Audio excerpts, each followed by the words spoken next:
Ethernet. It's an Ethernet.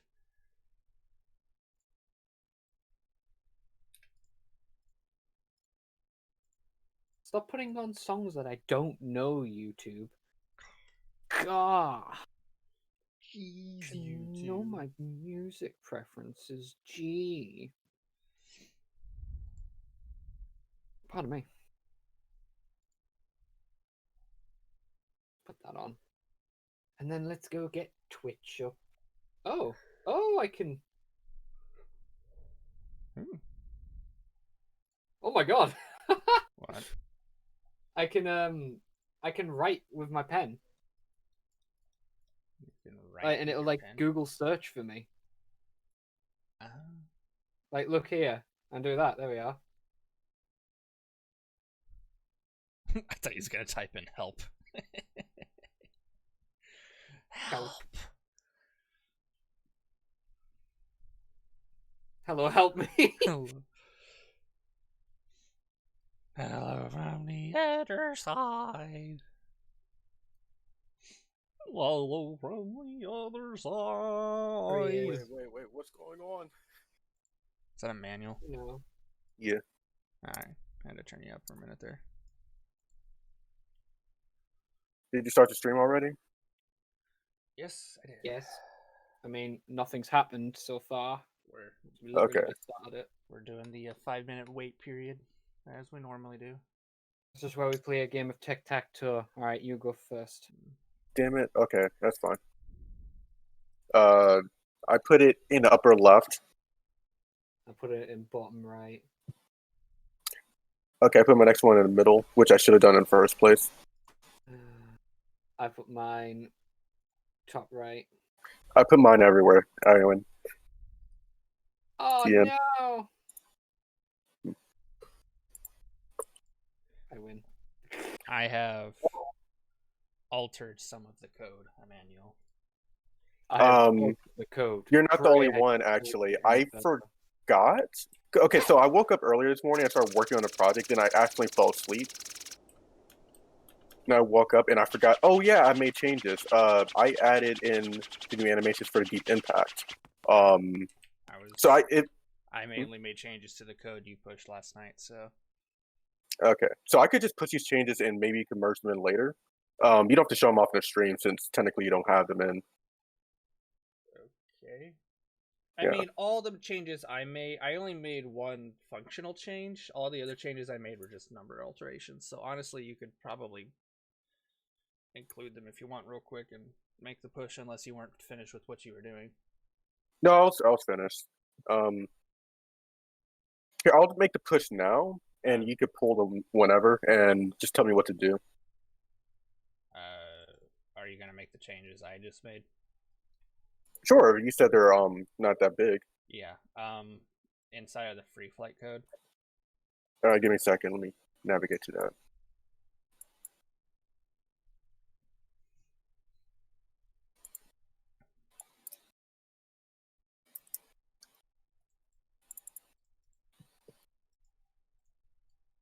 Oh, all right. What's in it? What do I do? The part where you subtract like 0.02 from the flight timer and clamp it. Yeah. I upped that to 0.03. Okay. You see that like there's a variable that's supposed to be connected to it, but Unreal's throwing a fit. So I was like, okay, I'll just hard set it for now. We'll mess with that later. 0.03. Yep. You've got your, what is that? Free flight base free flight speed or whatever. Hold on. It's not, I don't know which one you're talking about. It's not in the variable list for some reason. I can't find some of the variables you included in the variable list. I made it in a new it's below components in the variable list. Okay. Yeah, we'll have to organize these variables. That's why I define it. I upped that from 5,000 to 6,000. All right. And then the last change I made was the free flight end custom event you've got. Yeah. I added a boolean called flight stamina empty. Okay. Let me add that in. On that same execution line where it says is can fly, I put a branch before that, and I put the is can't fly on the false line, and I plugged that boolean into the branch. Wait, so hold on, let me. It's so that like if you run out of stamina, because like if you run out of stamina in free flight mode, you can technically still initiate your flight. Yeah, I noticed that too. You'll immediately cancel it, but I just like it'd be nice if you could not like this here will just not turn it on. You know what I mean? Okay, so you create a new variable called flight stamina empty, and I assume that's turned on if you run out of stamina while you're free flying. I just pass a boolean through the custom event. I don't create a new boolean. Oh, okay. Let me do that then. So the custom event has a boolean on it. I didn't create a brand new boolean. There's no need to do that. And what you do is that before the initial branch that I have, you have a branch that says if the stamina is empty, you turn off is can't fly. You don't turn it on. Like you have it turned on here. I just bypass it if it's is can empty. Or if the stamina is empty, I just bypass that boolean. Yeah, I'll just make it not whatever it is. Well, I wasn't gonna mess with that because remember up here where you do the second branch. Oh yeah, jet yeah, flight you're right. constraint. I just turn that boolean on there and leave it off everywhere else. It's just a lot simpler that way. Okay, yeah, you're right. Let me add that in real quick. And those are the only changes I made, other than cleanup of your code. This is old code. Give me a break. Still. Well, technically it's new code to you, but it's like almost a year old. I know. It's code. This is code you started working on last year. Yeah, and I was like, let me just port it in. It was actually surprisingly easy. Oh, also, I went around, deleted all of those old physics structures. Yeah, I just kept them. I kept them around just in case, like I wanted to reference them without having to open up the old version. Well, but I don't think I need them anymore. They kept causing compiling errors, so. Okay, I didn't know they were causing like the exclamation point. I was like, okay, that's not technically an error. It's not technically an error. It's a compiling warning, but I still don't like those. Okay, well I cleaned that up. I'm gonna save all, commit, and push. If you want to pull it before restring, you can, but it's not necessary. The stream's already on. I'm just gonna pull and open those changes you made. So you did push them. I hold on. It takes like 30 seconds at least. Yeah, I know. No, get it done now, Emmanuel. All right, committing. No, as in free flight gets fired. Also, I spoiled what I added. I mean, we already spoiled it. No one knows what free flight means yet. We'll show it off. All right, cool. All right, push those changes. Yeah. The push went through already. Yeah, so now you have the new Knuckles update and whatever you did too. All right. Allegedly.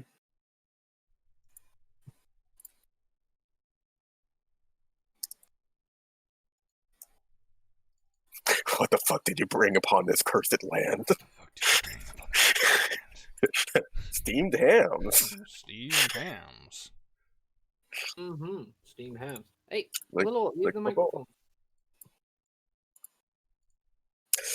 I need to stop animating, guys. Yes. Why do you make me do this? I didn't make you do jack shit. We never asked you to do it. You do it yourself. Why can't I see anything? That's because I've not changed the screen yet. 3D. Yeah. I'm just waiting for Unreal to open because we made a couple of last second changes, and then as soon as Unreal opens, I will swap over because we have waited 10 minutes rather than the regular 5 minutes. So, hey, it just gives us more time to build up an audience. You know, a lot of people just join late anyway, so yeah, I know. It's not the worst thing in the world. That's why we usually wait 5 minutes. But we have a consistent schedule we stick to. It's like a railway. You've got to stick to it. Everything falls apart otherwise. The actual hour we start streaming. Yeah, like. But sometimes we start at 1. God damn it! Why do you turn this music on, Emmanuel? Why do you do this? Because I like music when I touch things. Jeez. Music is evil. Evil. Evil. All right, now we're actually ready to get started. I don't see the stream open. I guess Fizz done. Oh no. I don't see a manual existing at all. I guess. No. Emmanuel, you're fired. Nope.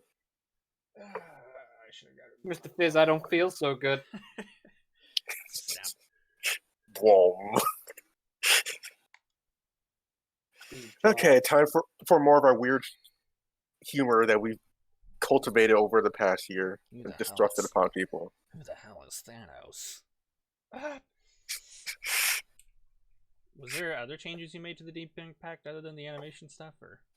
Not really. I've changed, like, since I added animation, I changed like how the hitbox interacts on the last hit, sort of like. But I could obviously tweak that later. God. I'm gonna grab another water bottle because the one I've got is almost empty, and then I'll get started. Nice. Still more delay, guys. All right, Emmanuel, we've got to do the halftime show now. Okay. Did you get the video ready? Yeah, I did. Right. It's just singing in the shower for 30 minutes. No, wait, no, that's not. No.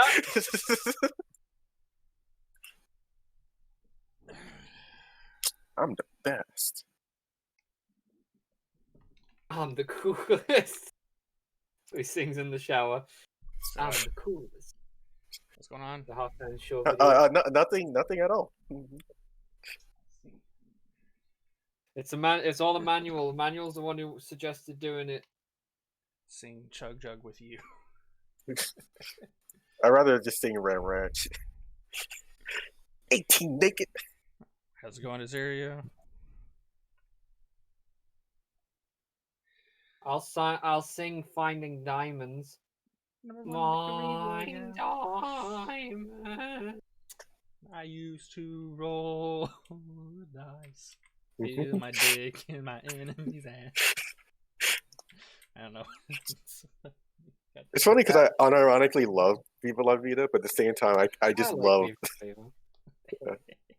Viva La Vida is a good song. Yeah, it's funny because like I don't care for Coldplay that much. Like their other songs, like some of them are nice, but people are like, oh, you have to watch Paradise, and I watched it. I was like, it's all right. All right, so let's see. We can actually get started. How's it going, Tiger? We're actually ready to start the actual thing where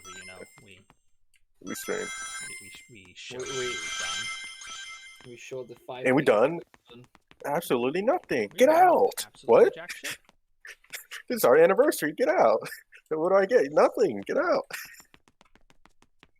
All right. Okay. So I guess I could show this Knuckles change off to the with the heavy enemy in here, because heavy enemies don't interact with the Deep Impact. So there is nothing else to the Deep Impact, right? Just the animation changes. Yeah, I mean, slight tweaks that we've done over the week and stuff like that, you know. A lot of it was just with the new enemies also. But just be warned, you're going to get pushed back every time you punch them, which is something that's, like, I'm going to change, but it may make it hard to actually do. That's fine. How am I doing? I'm doing all right. A little tired, but I'm good. I've only been up He's for still about upset 2 from hours. Van Damme. I am. Van Damme's still upsetting. All right, so to get started, we have included some alternate animations for the Deep Impact move.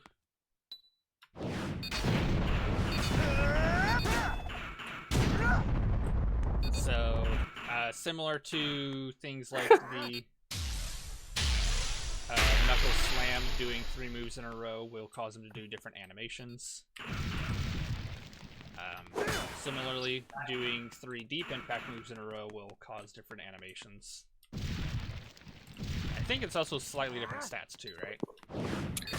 The first 2 have the same stats. The third one has, like, the outside radiuses have bigger moves and does more damage because the rapid punch does some damage, for instance. So, yep, there's the main changes with those there. I doing his legs. I think I'm doing it too early. That's fine. But other than that, there isn't really any of the changes to the upload, right? It's just the one deep impact move. Yeah, that and wait, am I muted? Okay, I'm not. Okay, that and like yeah, I think that's it. Oh, I also slightly nerfed his 3-piece like uppercut combo. I just made so that like his second punch always does 1 damage. So he does 1 damage, then like third hit will do more damage. Because I found that he just ripped through enemies a bit too quickly for my taste. Yeah. But just minor things for now. And of course, you can also show off like deep impact, like exploding enemies. We showed that before, but like that's been updated, so it's more consistent. It also works with new enemies too. Yeah. So a lot of the stuff that we've worked on, not the new enemies aren't quite compliant with all the new hitboxes just yet, but they're getting closer. So if I hit this motherfucker with a deep impact move, fly, hit wall like so, it's a little bit more consistent. I don't remember if we showed this off last time. We probably did. But boosting into an enemy with a speed character will also send them like a projectile. Did we show that off last stream? Was that last time? Or? No, I don't think we did. That's something you want to add in afterward. Because remember, this launching enemies is something I add in as a last minute thing. Let's see here. Let's go to Sonic.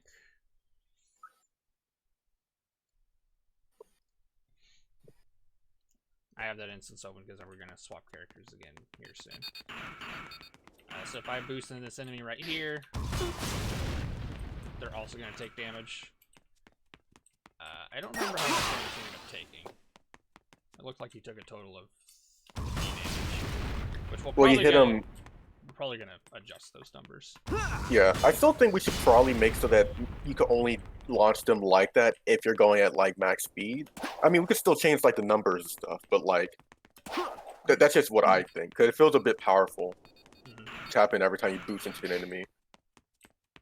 So yeah, the numbers, it's like unleashed. Yeah, kinda, where you can unleash in generations. You're able to boost into an enemy and it'll cause enemies.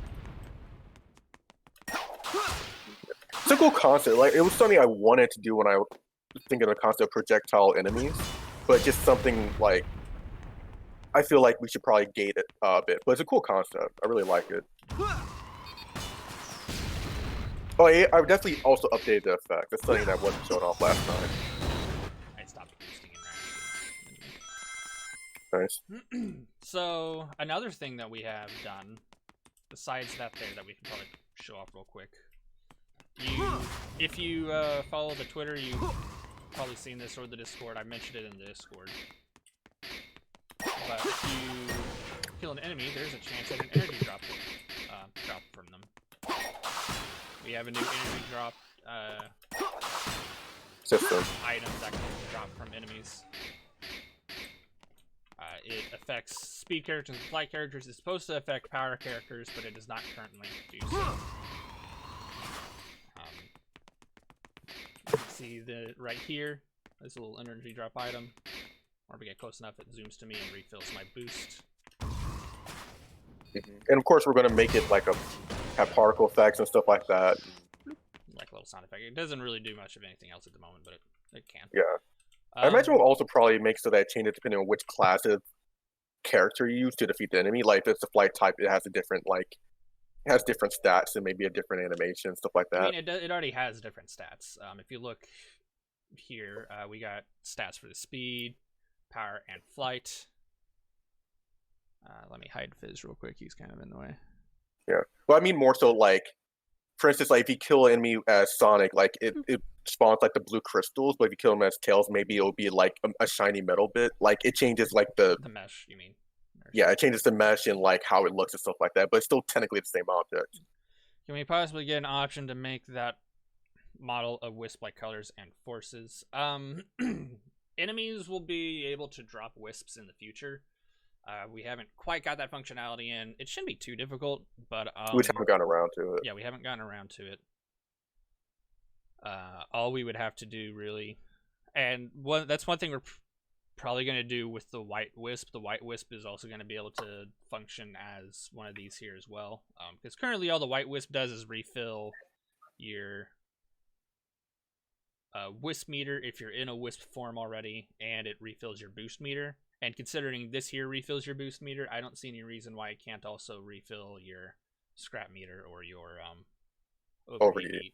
Like, I don't see any reason why it couldn't. Currently, the White Wisp is pretty exclusive to speed characters right now, so having the White Wisp double as a energy drop item to me makes sense.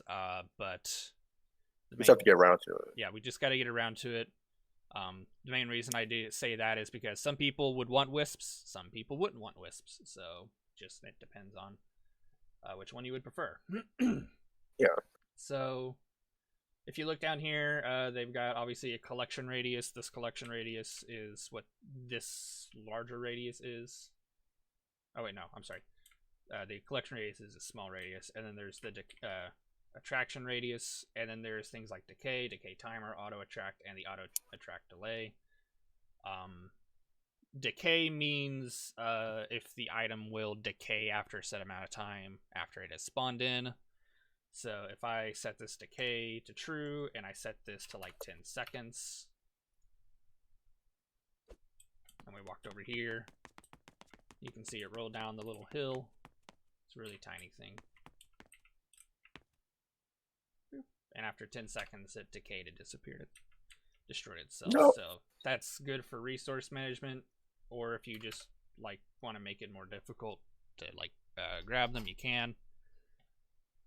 You could probably do something like that for tails with scrap, but there's also the auto attract, which currently how it is, by default they all have physics, meaning they roll on the ground, they'll respect terrain and come to a stop, and they'll bounce and stuff like that whenever they're spawned in. Like so, once you walk into the attraction radius, they'll automatically attract to you. However, if you're defeating enemies and stuff, what you might want to end up happening is like you may not want to have to worry about running around and collecting them, in which case you can turn this auto attract on and an auto attract delay, which will delay how long it takes for the item to begin attracting to you automatically. In which case, let's put it for like 5 seconds. So with the auto attract on,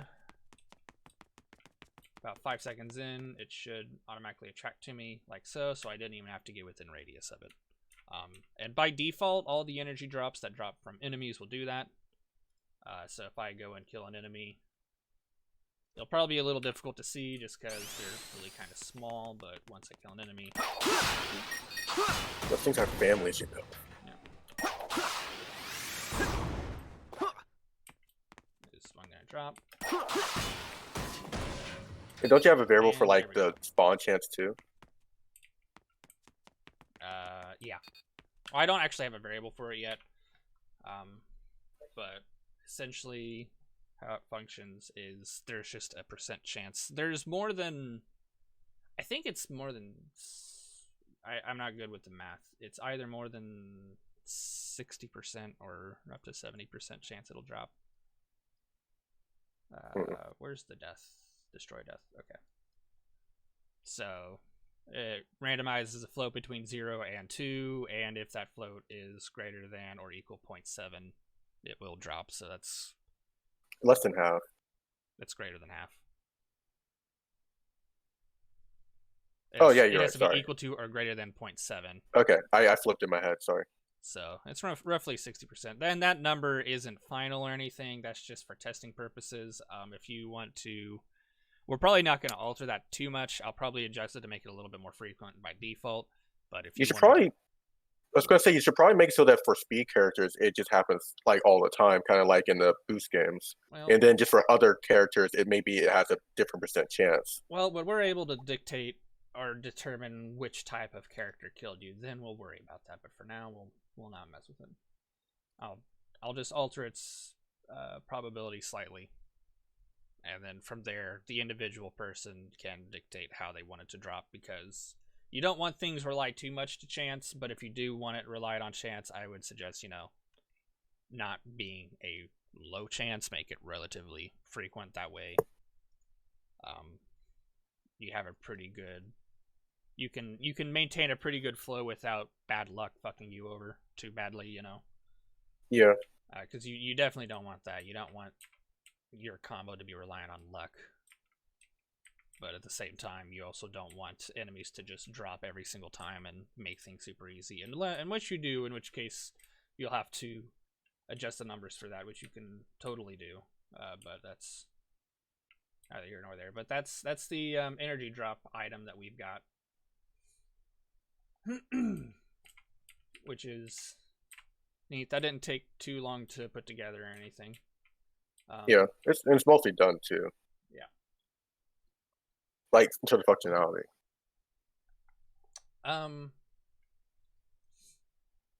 To stay on the enemy-esque topic, we now have oh god damn it, where Reese, where is this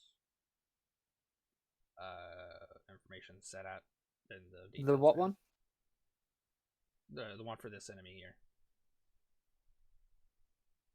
Oh, what, the whole captain thing? Yes. It's at the very bottom. Honestly, I didn't know you were talking about Captain until you said Captain. This here is the only captain enemy. It's somewhere I forgot near you had captains. because of the way that the whole parent information thing works. It puts the master stuff near the bottom for some weird reason. Alright, that's really I can annoying. remember. Just type in captain. Captain. Well, isn't there more than just the bullion? Yeah, but it'll show you what category it's in. Alright, it's in attributes. Oh. Let's look for attributes real quick. Okay, it's right here. It's actually near the top. Alright, so we now have captain enemies. Captain enemies can have a squad of enemies, which you can dictate the squad of enemies by increasing this array amount right here and selecting another enemy with the eyedropper tool. So if, like for example, that's not there, I can just enter, add another one, and then select another enemy. Boop, and then that enemy has been added in. And then in individual enemies, you can simply select this bullion here to make them a captain. And enemies who are captain, when defeated,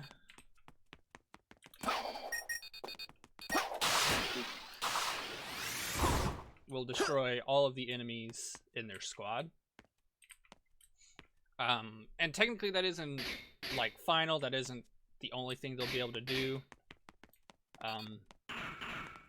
But currently how we have it set up is whenever you defeat a captain enemy, a function will be sent out to all of the enemies inside of that captain squad. And from there you can then tell the squad enemies to do a certain thing. They can be like, oh, the captain is dead, and I can either panic and then self-destruct, or I can go and defend a point, or I can go in, or I can change my function from like defense to offense, so I automatically attack the player rather than defending a point, you know. You could just not care. Yeah, or they could just do nothing, in which case, at that point in time, why even have a captain, you know? Yeah. Well, I guess in the future, probably not in this update, we can give them more functionality, like captains can maybe give orders or buffs or whatever, and like losing the captain they will lose that, but that's like, you know, further. Why does Sonic come out with the windmill kick? That's due to the charge move. If you kill an enemy with a charged homing attack.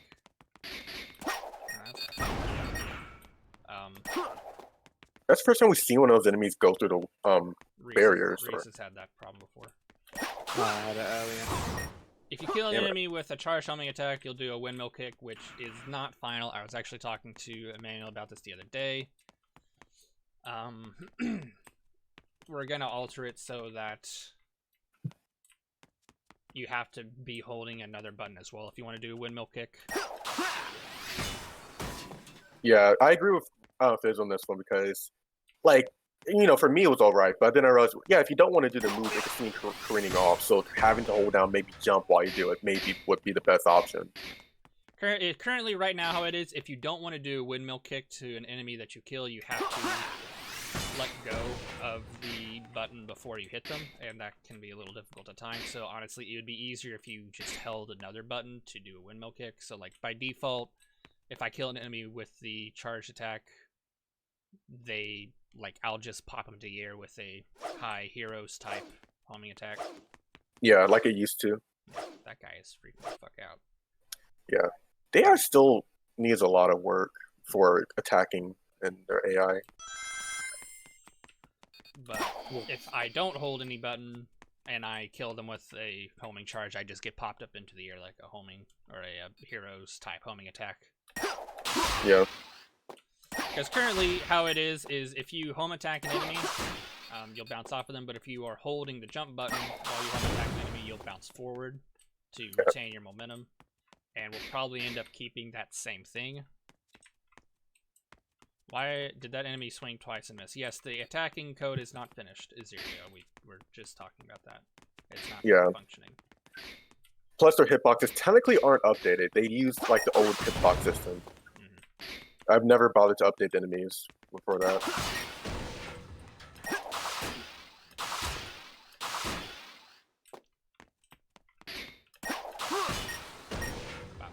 So we got the captain enemies. The captain enemies are going to be a neat little feature.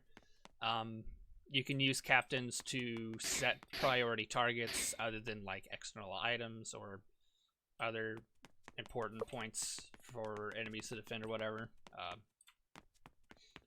And a captain can be a high priority target because, like, depending on what you want the captain to do, killing the captain could alter the flow of a fight. Like, if the captain is in charge of a really small squad, then killing the captain will make this fight a lot easier because all the enemies will just die and I can move on. But maybe the captain is a really tough enemy and it would require a lot of effort to kill, so you got to decide, do I thin out the numbers a bit so that way fighting the captain is easier, or do I risk hurting myself or killing myself and kill the captain right away with the benefit of wiping out all of the enemies at once, or vice versa? There's a lot of things you can do with the captain. We just gotta implement that functionality. So.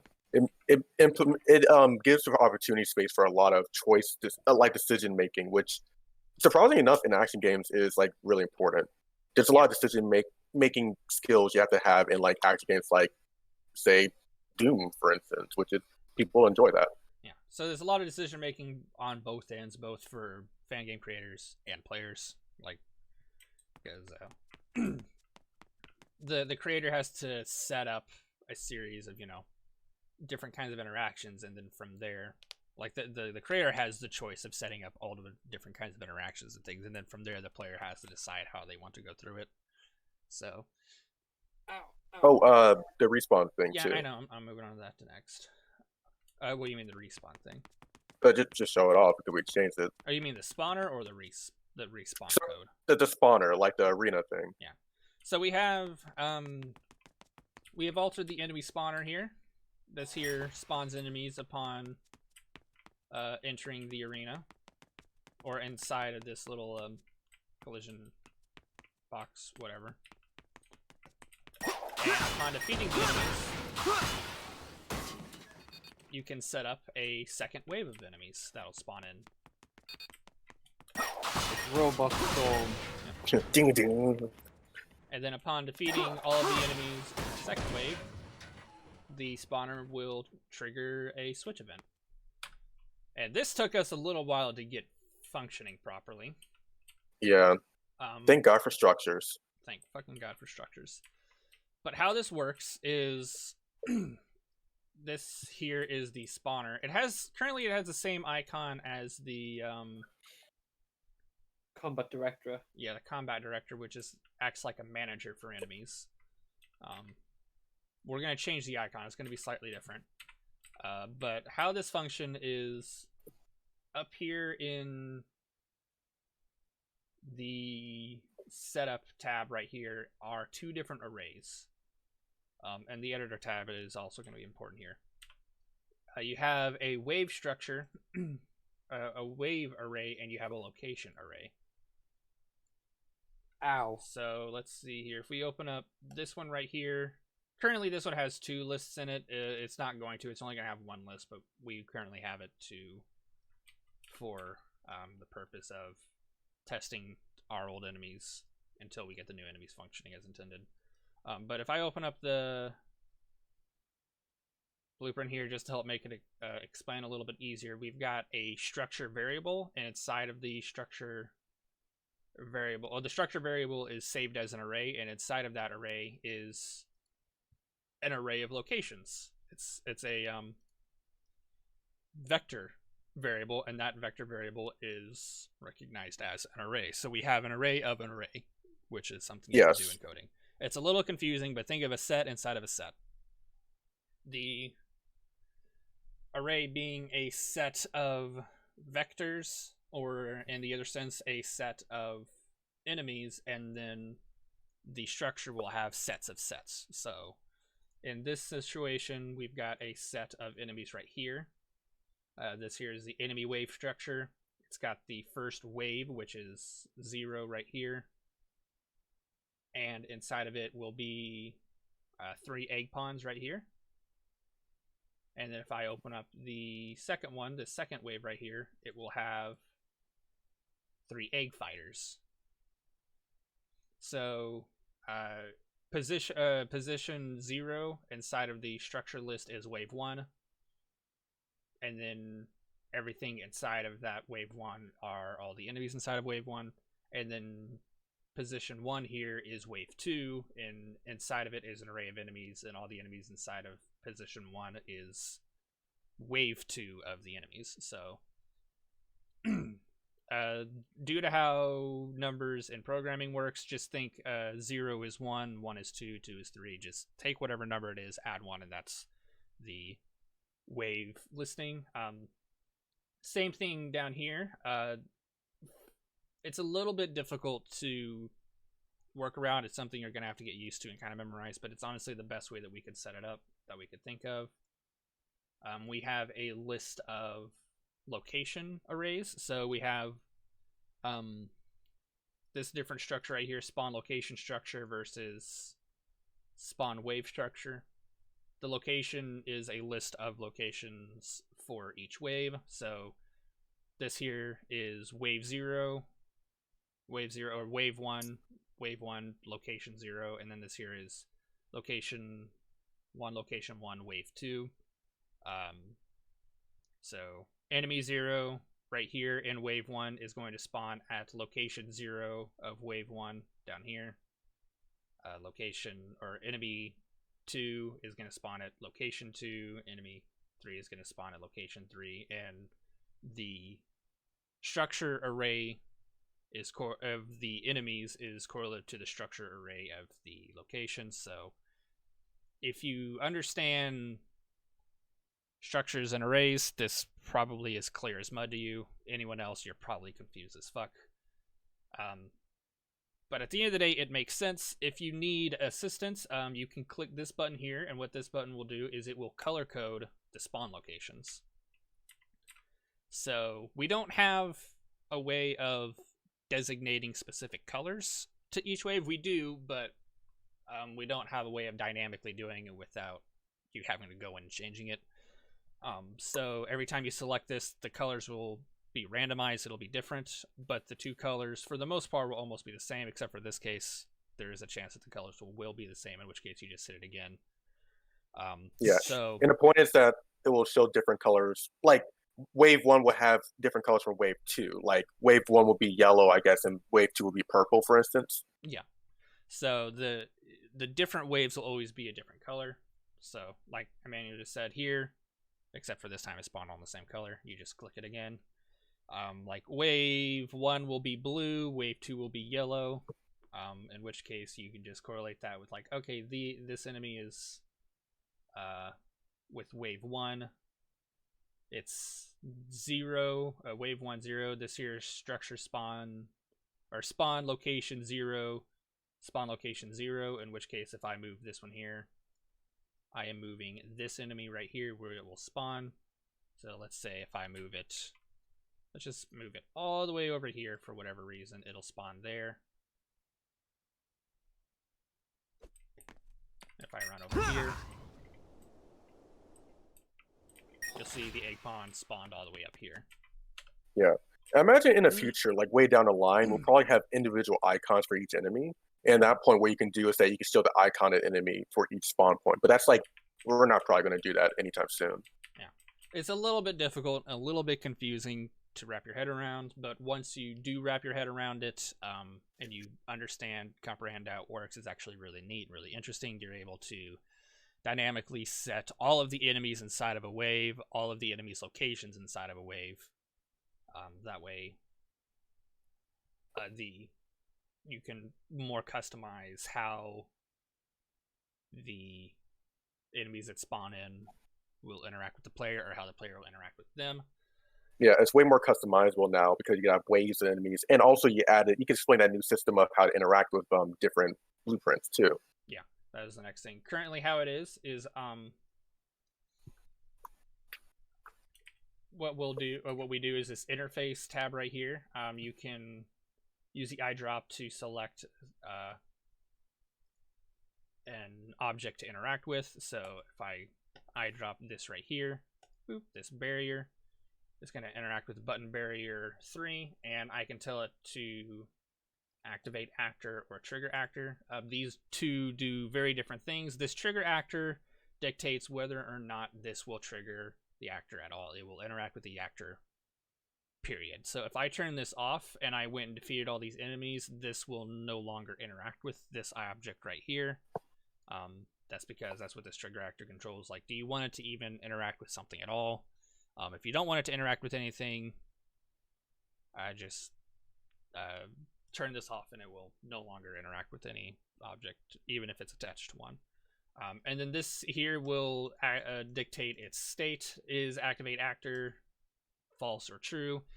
That's a boolean that gets passed in that says, hey, this is true or this is false. So in this case,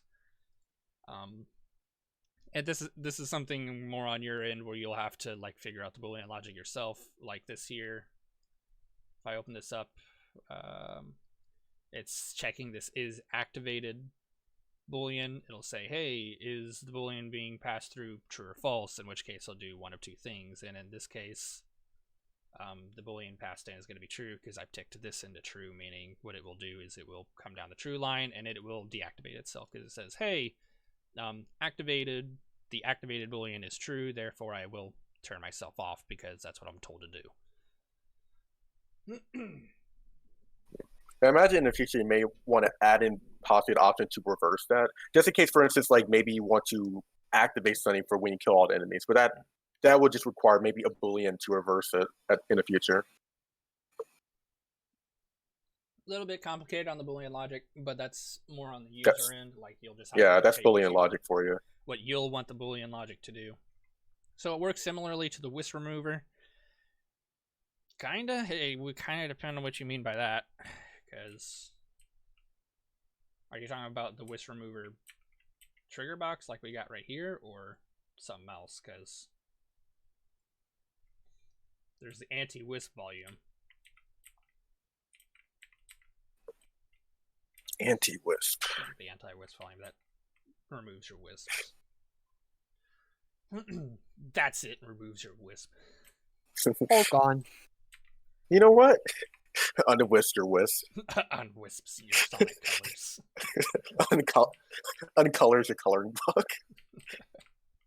How could you? I spent 5 minutes on that. With an eraser. Yeah, what you said. I mean, technically, all the anti-wisp volume does is it just removes your wisp. It just says, hey, are you holding a wisp? Yes. It just removes it. Yeet it. Then you can tell it, like, do you just want it to remove the wisp? Like, or do you want it to disable the wisp? Or do you want it to remove the wisp entirely? In which case, if you want it to remove your wisp entirely, it will remove it from your inventory so you don't have a wisp on your person anymore. Versus the other one is it just disables your currently active wisp and prevents you from using your wisp while inside the volume. So that's all it. Those are its only two functions. This enemy spawner is just a tad bit more complicated than that, you know, just a little bit. Yeah, I mean, once again, if you're familiar with structures and/or arrays, it shouldn't be too much more complicated. Mm-hmm. But you know, it has to be explained in the first place, which we're going to do eventually. The one thing that this enemy spawner can't do, and I'm going to see if we can maybe think a way around it, but I'm not entirely sure about it, is you can't customize the enemies being spawned in it, which I don't know if that's something we will actually even be able to alter. Haven't figured that one out yet, but we will. Yeah. The only solution I can think of is to eventually just make presets of like any blueprints of like, for instance, like you have the regular egg pawn, then you can have a preset of like egg pawn with a gun with like 3 health, and you can like save them up, kind of like in Unity with prefabs, and then you can spawn in those specific blueprints. Technically, it causes bloat because you have like multiple copies of an enemy essentially with just different stats, but there's a way around it, and that's kind of how people do it in like gaming industries anyway. I think there is a way you can change variables with stuff you spawn in. You have to expose them on spawn, and that is something you probably don't want to do when you have a shit ton of variables. Oh, I think there's a thing you can do, and I'll have to look into it. I think there is a way around it. Yeah, well, we'll have to look into it, but that's. Oh, I mean, there's a way around it. That's great. But that's what the enemy spawner does currently. It's complicated, but if you, as long as the way I look at it is this, just to like show it here, 0 is correlative to 0 in this situation. Your enemy wave, your enemy location. 1 is correlative to 1. Whatever you put in 0 in whichever order will happen in 0 in whichever order. Yeah. So whatever you put in enemy list, enemy wave 0, enemy list 0 will be correlative to spawn location 0 and spawn location 0 here. Yeah. So it's, I should probably change that from spawn location to like location array and then spawn location. So I should probably alter that too. Yeah, it's just a name change. Yeah, just change the name. So it's a little bit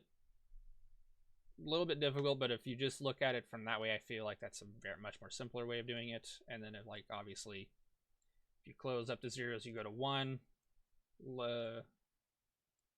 Enemy wave 1, 0 position, location 1, 0 position, and then you can use from there. You can use the color coding to help better determine the actual locations of things. And if you look, go ahead. Sorry, continue. Like if you look close enough here, obviously you can see the spawn location structure 0, locations 0. And once I change the name, that'll look a little bit better and make a little more sense. But if you see spawn location structure, number 0, 0 here, spawn location 0, and this here is location 0 versus over here is spawn location structure 0, spawn location 1. That's what this one here is. And spawn location structure 0, spawn locations 2. That's what this one here is down here. There's multiple different ways you can learn how this works. Whichever one just works best for you or makes the most sense to you. It's complicated, but you know. What was you gonna say, Emmanuel? I was gonna make a joke and say this isn't technically the most complicated thing we've had to explain. I feel like that physics system I made was a heckin' lot harder to explain. Yeah, the physics system was pretty difficult to explain. Yeah, even though what it does is technically kind of simple. Yeah. There's just a lot of steps to it when you think about it. Yeah, I like steps. You can fall down them. I feel like there's something else we did with the enemies. Did we show off the defense, like the enemy defense? I think you did last time. Yeah, last time we showed off that. We haven't done anything with that yet. But the main things we did with the enemies are obviously the egg pawns and the enemy spawn, or the captain and the spawner. Those are the 2 primary things, along with enemies dropping energy orbs. And I'm not sure if I did before the last stream, but also updated the gun hunter so they used the new IK system. But I may have done that last stream anyway. Yeah, I'm pretty sure we showed that off. The gun hunters here use the same IK system that the egg pawns use whenever shooting at you. So they'll shoot at you even if you're not looking at them. So. Yeah, I guess one thing I didn't explain is that technically how it works right now, the IK system has to be like manually sort of made for each type of enemy, because every enemy seems to shoot differently, has different math. So that's something I can maybe compartmentalize, like saying, hey, I need to aim at this guy, and saying, oh, I'm aiming, I'm shooting my shot, stuff like that. But in terms of the actual aim mechanics, that's something you have to change for each enemy. Alright, so we're moving on to Tails here. Good old Tails. Toast. We've got two major things to show off with Tails. The first one, let me remove the HUD, is a scrap system, which if you have followed the Twitter or if you're part of the Discord, you'll have seen this because I made a post about it. All of the bombs now use a scrap system, and they will scale based off of your scrap level. So if I press this button, you'll see on the top left corner. It's a little difficult to see because of the thing. If I press this button, my scrap amount is going to increase. And once it increases past a certain thing, my scrap level will increase. You can see I'm at scrap level 1, and whenever I'm at scrap level 1 and I throw a bomb, the radius will be slightly wider than if it were at scrap level 0. And if I increase it again to scrap level 2 and throw another bomb, the radius will be even wider, and the damage also increases. And as you can see, the number is counting down. That is something I actually added here recently, where the scrap will have a decay. You can dictate the decay amount and the decay rate, how much it decays per tick, and the frequency of said tick, so it's pretty customizable. So, if I let this drain all the way down to 0, actually, if I just reset real quick, it'll be 0. Yeah. What's cool about the system is that right now that it's used to make the bombs more potent, but we could potentially even, or you guys could potentially even change so that bombs have different properties. Yeah. When the scrap level changes. So, like, this is just a proof of concept. Currently, my scrap level was at 0. You can see it did 1 damage. Don't care about you. Go back away. Now, if I increase the scrap level, as you can see, that enemy dropped a thing, an energy orb, and it increased my scrap level because you can see the number going down. If I increase the scrap level to level 1 and threw the bomb and hit it, this time it did 2 damage. First time it did 1 damage, so it went from 9 to 8. This time it did 2 damage, went from 8 to 6. And if I increase my scrap level to level 2, and I hit the enemy, the radius would be wider, and it does 3 damage, so it went from 6 to 3. And then if I go ahead and just kill this enemy, ow, or get hit. Bop. And if I try to increase the scrap level past the maximum level, in which case by default the maximum scrap level is 2, if I try to increase it beyond 2, it will cap out and stay at scrap level 3. Scrap level 3 is a bonus level. It's essentially a bonus round. Bonus damage and radius. So once I throw it, my scrap level is going to drop back down to 2. And once I activate it, you can see it does a total of 4 damage and has an extra wide radius. So trying to increase your scrap level beyond its maximum level will give you bonus damage and a bonus radius to your next throw. So if I throw another bomb, it's going to be by default. Oops, that did not work. It's going to be scrap level 2 because only the next bomb that you throw will be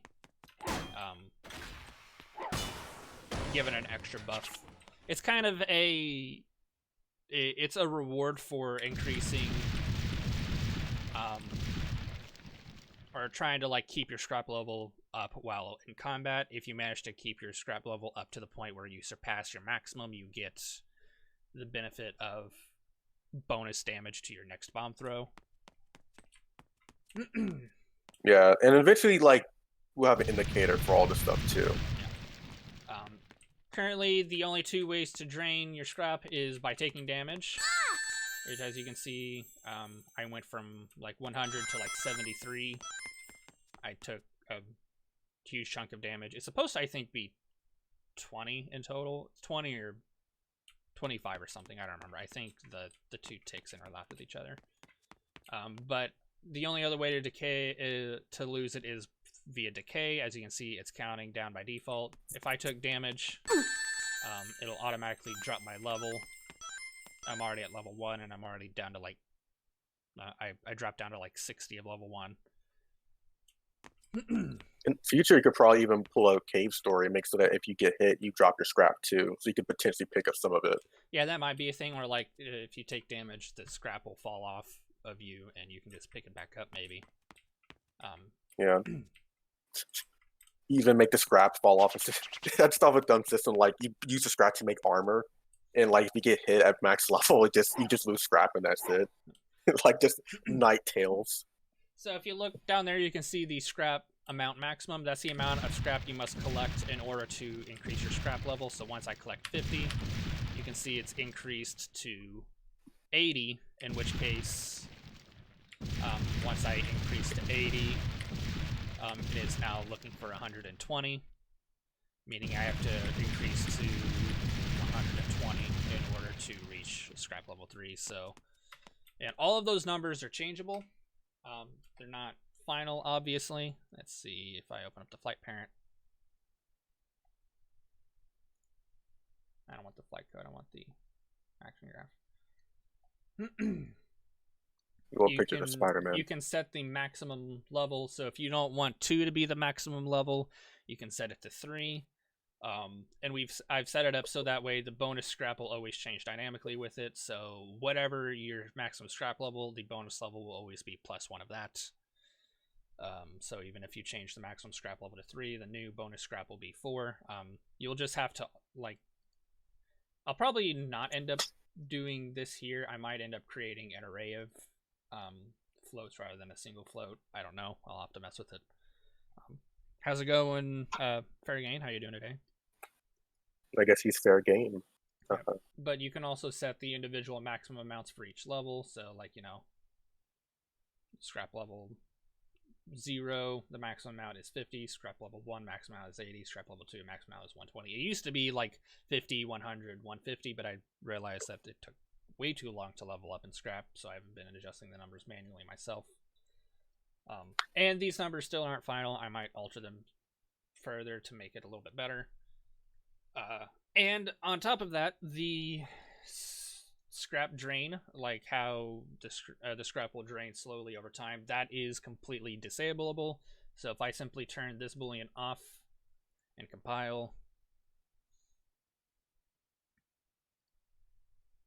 hop over here, you'll be able to see that the like as I increase scrap, it will no longer start draining passively.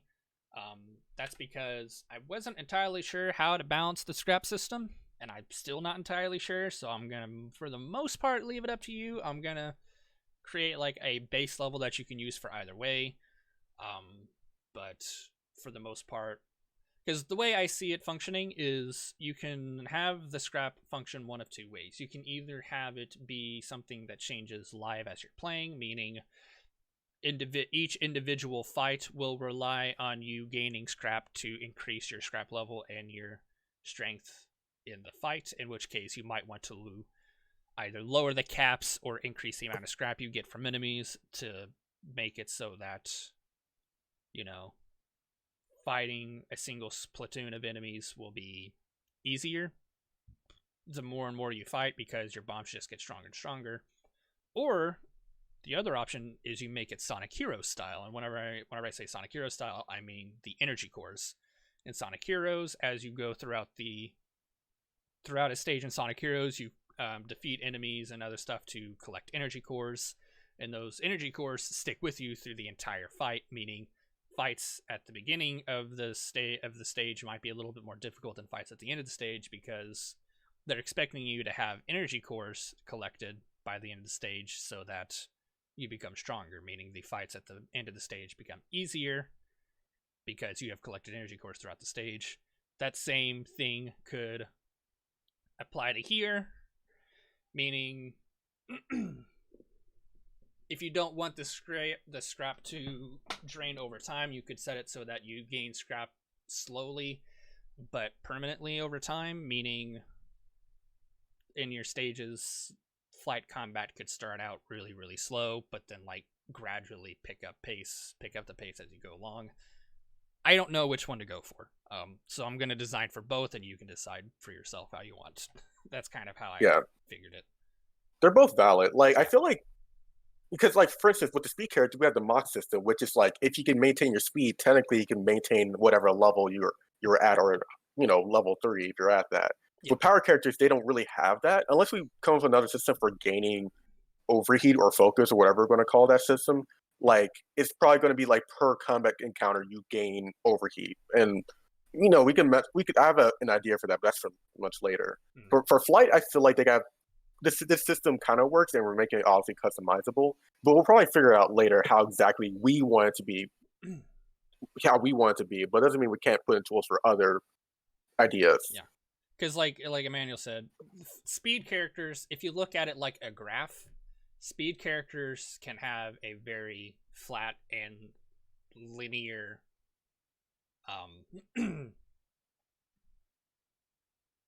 scale to their combat. Like as long as you keep up your speed, like it would probably take a little while at first to like ramp up that speed. So at the beginning it might be a little bit slow at first, but then like once you ramp up that speed, you're capable of keeping that speed. You're able to continue hitting enemies really quickly. You're able to scale your damage off your Mach state, and perhaps defeating enemies or using your advanced combat prolongs your Mach state, so that way once you're done you can just zoom off to the next area,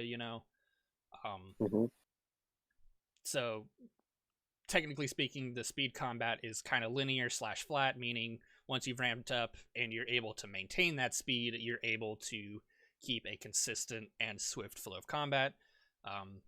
Power characters would be a lot more sporadic, considering they're able to fight enemies a lot easier at a base level. They don't require any build up to really be able to deal damage and stuff.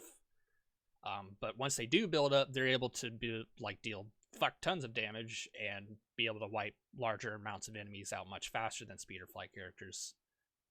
But with the cost of the fact that they have to build up every single fight, meaning their graph would be a lot more, up and down, because it's a roller coaster. Yeah, it's a lot more roller coastery because they have to build up every single fight. How I would probably do it is to maintain, a level of consistency with each type of parent. Flight characters, I would probably set it so I would do the Sonic Heroes method, where scrap is retained throughout the entirety of the level, but gained slowly. That way you can grow like consistently stronger throughout the entire stage until you've hit your peak, in which case you're the strongest. But you gain scrap at a rate in which by the time you are your strongest, you're not at the end of the level, but you're probably a good way into the level. That's how I would do it. Just to keep things consistent, but you don't have to do it that way. That's up to you. That's what we're going to include the system for. Yeah, because framework, we're not making a game. You can change how you want. Yeah. Irregardless, I think you're still going to drop scrap when you take damage, just because there's got to be some kind of balance to this thing either way. But how much scrap you drop when you take damage can be altered per system. Like if you want it a per fight, then maybe you don't drop a whole lot of scrap at all. But if you want it per level, then you maybe drop more scrap if you take damage, But who knows? We've got the system in place. We'll probably tweak the numbers a little bit more for default use, but once you guys get your hands on it, you can do it however you want. But at the end of the day, I think the scrap system is kind of what the flight combat needed. Not gonna lie. Yeah, it was a good idea, actually. I kind of came up with it on the fly one time. I'm like, oh, what if we had we were talking about the scrap system. Like, I didn't come up with the scrap system on the fly. We had considered a scrap system, but we didn't know what to do with it, because we considered the idea of collecting resources to better your combat in one way or another. We threw out a whole bunch of different ideas, but then I'm like, what if it just flat linearly increases the strength of your projectiles and bombs and stuff? And it currently does. And I think it's quite useful, because you're able to start off a little bit weaker, but then, as we have stated before, flight characters start off weak and snowball from there. And a scrap system like this really helps promote that, because you start off weak, but as you collect scrap, your bombs and equipment become stronger and stronger and stronger, meaning by the end of the level, you're basically able to demolish most things as long as you're smart with it, you know? Yeah, don't get hit too much. So that's the scrap system. Another change we made to the flight combat, and you probably noticed it earlier. I kind of ran into a bug with it. I did this to help make combat flow a little bit faster for you, without risking danger to you. But whenever you're in the process of selecting a bomb, like if you press the drift button to select a bomb, time will dilate until either you let go or until you select a bomb. So let's say I want to quickly throw a bomb. I've selected a bomb, and the time will resume. The dilation will return to normal, and I can just continue on. The reason I did this is for two reasons. One, it further helps flight combat be reactionary. If I'm in the middle of a fight and enemies are trying to chase me down and I need to select a bomb to defend myself because maybe my tailspin isn't ideal, then by dilating time, I have a lot more time to select which bomb I want in this specific situation without compromising too much. And how much time dilates is probably going to be altered, and I will probably put a soft cap, meaning like if you've dilated time, you only have so much time to select a bomb before the time will automatically revert back to normal. That way you can't just abuse it. I know a lot of people don't like it whenever you dilate time in some situations because it can mess up the flow of gameplay. And in terms of like platforming, I can definitely agree and see that. But whenever you're talking about combat, time dilation is a little bit more of a necessary evil, I feel, in some instances. Plus, we can, we're going to have a Boolean for advanced combat, so this is going to be tied to it, so you will be able to turn it off by turning off that. And in the future, probably make a Boolean for like time dilation in general. It's like, hey, do you want to turn off time dilation for the sake of like movement, and you get to turn it off. So currently, let's say I want to get ready to go and fight this dude. I want to select the bomb. I've selected it, and I can throw it. Oop, except I messed up. Nice. One thing I did is I turned on the vector strength. It's a little harder to explain. The length of your throw extends based on your speed. I will probably tone it back a little bit. I turned it back on. I think I'll tone back its strength, just because you can overshoot things. But I think overall I need to tone back the strength of the throw. I think the throw is just a tad bit too strong. Wait, quick question. Do the bombs just inherit whatever velocity you have, or you have to manually, like, give it a push? Your velocity is added to it. Like, Yeah. Whenever you throw something, like, you can clearly see that is a much higher throw than normal.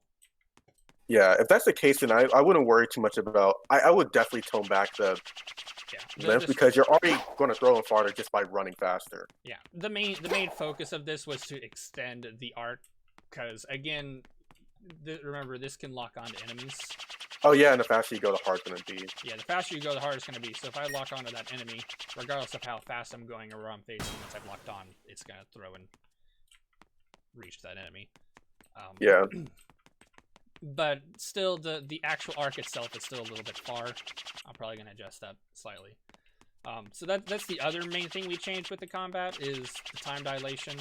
It's supposed to help with selecting a bomb in the middle of combat, so that way you have more time to choose, because at the end of the day, flight characters require more thought than other characters do, so giving you time to think is always important. I know some people may not like the time dilation, but I kind of see it as a necessary evil. The way I see it is it's like Breath of the Wild. In the middle of combat, if you need to swap weapons, like if you need to swap your bow, if you need to swap your shield or your sword, or your runes or whatever, time completely freezes, giving you time to select whatever you need, and then resumes once you've selected it. That's how I've kind of seen it, where this is a similar situation. You have an assortment of items or weapons to your disposal, and you need time to think about and select whatever you need in a combat situation. Yeah. So I know it sounds like I'm defending myself in this one because I know some people are going to not like it because time dilation.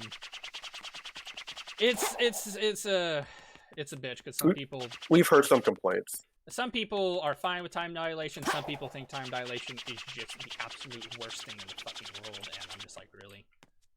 I understand if you don't like it. I'm not gonna, say you're dumb for not liking it, but in some instances it's a necessary evil. I feel kind of like automation. It's more so just some people overreact about seeing it. It's like, but you can not have it.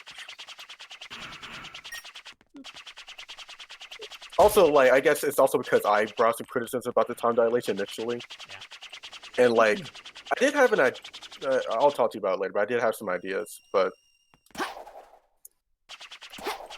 Alright, so I've kind of saved the best for last. We have one last thing to show off with Tails, and it's the most fun one. Hopefully it'll function. I didn't get a chance to test it. I didn't change it between... I meant the changes that I asked you to include. It should be fine. I don't believe I missed anything whenever I told you to add things or make those changes. That could be wrong. It should work. Maybe I did forget something. What in the hell's going on with that? With what? The particle. The particle. What's going on with that particle? I don't know. That's weird. Is that just this instance? It looks like the particle when you enter water. It does. That's not supposed to be happening. That's weird. Never heard that before. Yeah, some people have complained about time dilation and stuff. Yeah, it happens when you watch YouTube comments. People have, like different opinions, which is okay. Yeah. All right, so moving on to the actual fun thing. I know we've talked about a lot more boring stuff. A lot of it is more so on developer end than gameplay end. Say for the flight character stuff, that's been more on the gameplay end, but even then it's been kind of... And the deep impact thing. Yeah, and the deep impact. So this was added last night. I mean, it was added out of nowhere. We've talked about it before. It's just taken a little while to get to it. But how it used to be is Tails would have obviously his bomb throw and such, and he also has his tail swipe and his ability to fly. And how it used to be is whenever you would knock an enemy up into the air, you would get knocked into the air as well. And then you can follow up with another mid-air tail swipe. We haven't decided whether or not we're going to get rid of the mid-air tail swipe. I'm thinking maybe we won't. We'll probably end up remapping this. But currently, if you try and do a tail swipe in mid-air, Tails will do a little charge, and whenever you let go, he will do a little mid-air dash. In the direction you're holding. Yep. Yeah, and the reason why it's slow is because I didn't want it to be spammable, but it does use stamina. Yeah. Currently, it's not finished either. We were...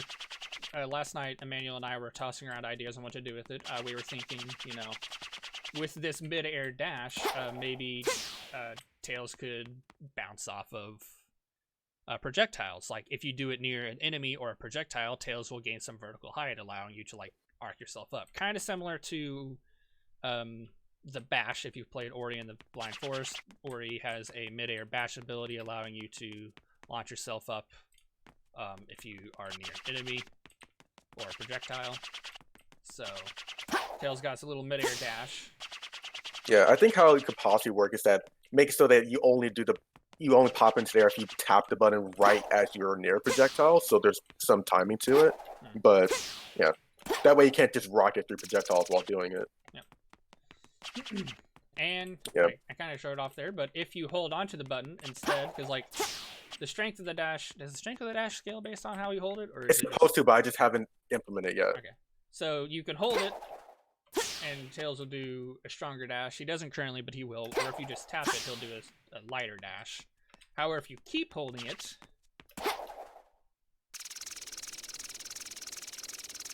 Tails will go into a free flight mode.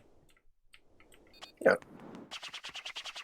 And you can do this at any point, even while you're flying, like normally. Oh, and by the way, if you press numpad 6, you turn on cheat. That makes so that you don't use energy while in that mode. Yep. With the free flight mode, you're able to move up, down, left, and right however you please. So it's literally a free flight mode. By holding the boost button, you'll fly faster, and if you let go, you'll actually fly slower. Yep. once again, the controls aren't final. This is actually from an old build that I was working on, and I just ported the code over for the most part. Game breaking, literally. It is a little bit game breaking. We're still gonna balance it, and if you think it's game breaking now, considering how long it lasts, like right now it lasts like 3 seconds. Like 3 to 4 seconds. It used to last like 6 seconds. Yeah. I've actually nerfed it since last night. In the build I had it in, it was faster and it didn't use any stamina. But also for Metal Sonic, so it is a little bit faster. Like I did increase the speed from what you had because I thought like if I'm going to decrease the time, I need to increase the speed slightly to make up for it. Yeah, and I'm probably going to do a new system so that if because before it literally was for Metal Sonic, he was a jet. For Tails, I was thinking more like a propeller plane. I was going to make so that if he's like going up, for instance, he'll start slowing down. If he's going down, he'll speed up. That way, if he tries flying straight up, you're not going to get as much out of it. 3D plays, can we get that type of free flight for super high performs that drains rings faster like gens? Actually, yes. That is a good question, and that is something we're planning on doing. We're probably not doing that for hyper. Probably not for this update, but that is something we were thinking of doing. Yeah, I just didn't get around to porting the code until now because I was working on Knuckles. I said when I finish the Deep Impact with Knuckles, I'll do stuff with Tails. I promise. Maybe this update, we'll have to see. But and like we Not said, that hard to port. we might limit it to high performs only. Don't know. We'll just have to play around with it. Yeah. But that is something that we are considering doing. Is adding a free flight mode. Currently, in theory, go ahead.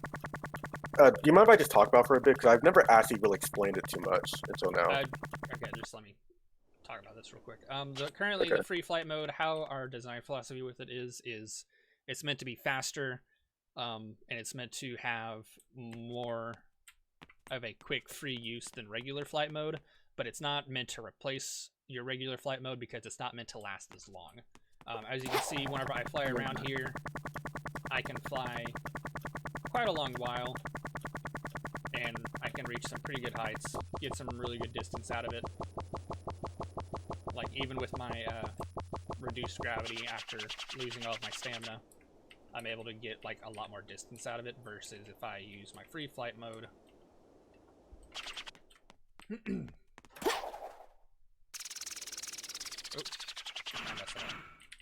Yeah, we're gonna have to talk about this control scheme. Yeah. I use my free flight mode. I'm not going to get anywhere near as much distance out of it than I would a regular flight. So if you want something quick and easy to like quickly, get over a relatively decent gap, or if you think you can make like a vertical climb with it, you can do so. But overall, the idea is that it's meant to just be a faster but shorter version of your regular flight that you're able to pull out whenever you need it. But it's not meant to replace your regular flight, because your regular flight is meant to allow you to go further at the end of the day, but slower is the idea. Yeah. Free flight is a rocket, normal flight is a helicopter. Kind of like so. There is a bug where once you run out of stamina, you just drop like a rock. That's not going to happen. When you implement swimming with Tails, will that still work? More than likely. It'll probably end up being slower. And animation changes. Currently, swimming with Tails will be flying. Like, all it's going to change is the animations. The physics might be altered slightly, but for the most part, swimming is just going to be flying with different animations. Yeah, technically your physics are already changed in the water, like you have slower acceleration overall, but your gravity and stuff doesn't change if you're in water. So, this free flight will more than likely work with Tails underwater. It will just probably be slower overall. Yeah, be more like a torpedo. Would love to make a super or hyper flight boss fight. This code is capable of doing that. Like Emmanuel said, there's a cheat here that whenever activated will remove the use of the stamina, so you can do like a free flight mode like this here. And while he's flying around, I can start explaining like how I designed the controls and how they're probably going to change. So what I wanted to do is like actually model this off of kind of like War Thunder, which is a free-to-play like World War II fighter simulator. And how it works is that you can also use the mouse to like change where you're going to go. Like Fizz, if he doesn't use the WASD, you can look and Tails will start going that direction, up, down, left, and right, stuff like that. But if you use WASD, you can also manually just tell Tails, Jesus Christ, that's hard to say, to like pitch up, down, left, and right. Well, pitch up and down and start to turn left and right. And if you hold, for instance, just back, he can make him do like flips and stuff like that. Because I wanted to make it so that you can use both the combination to pull off turns and stuff like that. And also, technically with a controller, you can do the same thing. I just have to adjust the controls for it. But that's how it works. You can do you can use mouse to go where you want to go, and use WASD to like do turns also. It doesn't work in 2D. I have not made it. Technically, you can fly in 2D, but the controls aren't made for that yet. It won't be difficult. All we'll have to change is the pitch for up and down. That's all you gotta do is just pitch yourself up and down. It's not super difficult. Yeah, that's definitely it. Functionally, it'll be exactly the same. You just remove the camera controls and you pitch yourself up and down with the up and down keys. Yeah, that's pretty much it. A lot of this stuff actually was kind of hard. I remember having a lot of difficulty when I missing made this for Mouse Sonic, because I'm actually trying to imitate a lot of like physics by just changing like Tails' velocity. Like for instance, Tails has less control when he's going up versus when he's going down, like a real airplane does, and that was like a lot of math to figure out if you're going up and down, and had to figure out some math for telling if you're turning left or right by like figuring out your delta yaw and stuff like that. And there was also other systems I had made for Melasonic in the past where like if you hold left and right bumper, you would actually like in Star Fox, you would turn to left and right and make turning left and right faster. That's not for Tails because he probably won't need it. But like a lot of this is just vector calculations that are like that mimics real life like physics, quote unquote, to feel right. But, you know, there's a lot of cracks in it. Like, if you stop holding, like, up and down while you're pitching, Tails will, like, spaz out for a second as he rights himself. Like, there's a lot of cracks in it. But I'm glad I did all this a year ago and not now.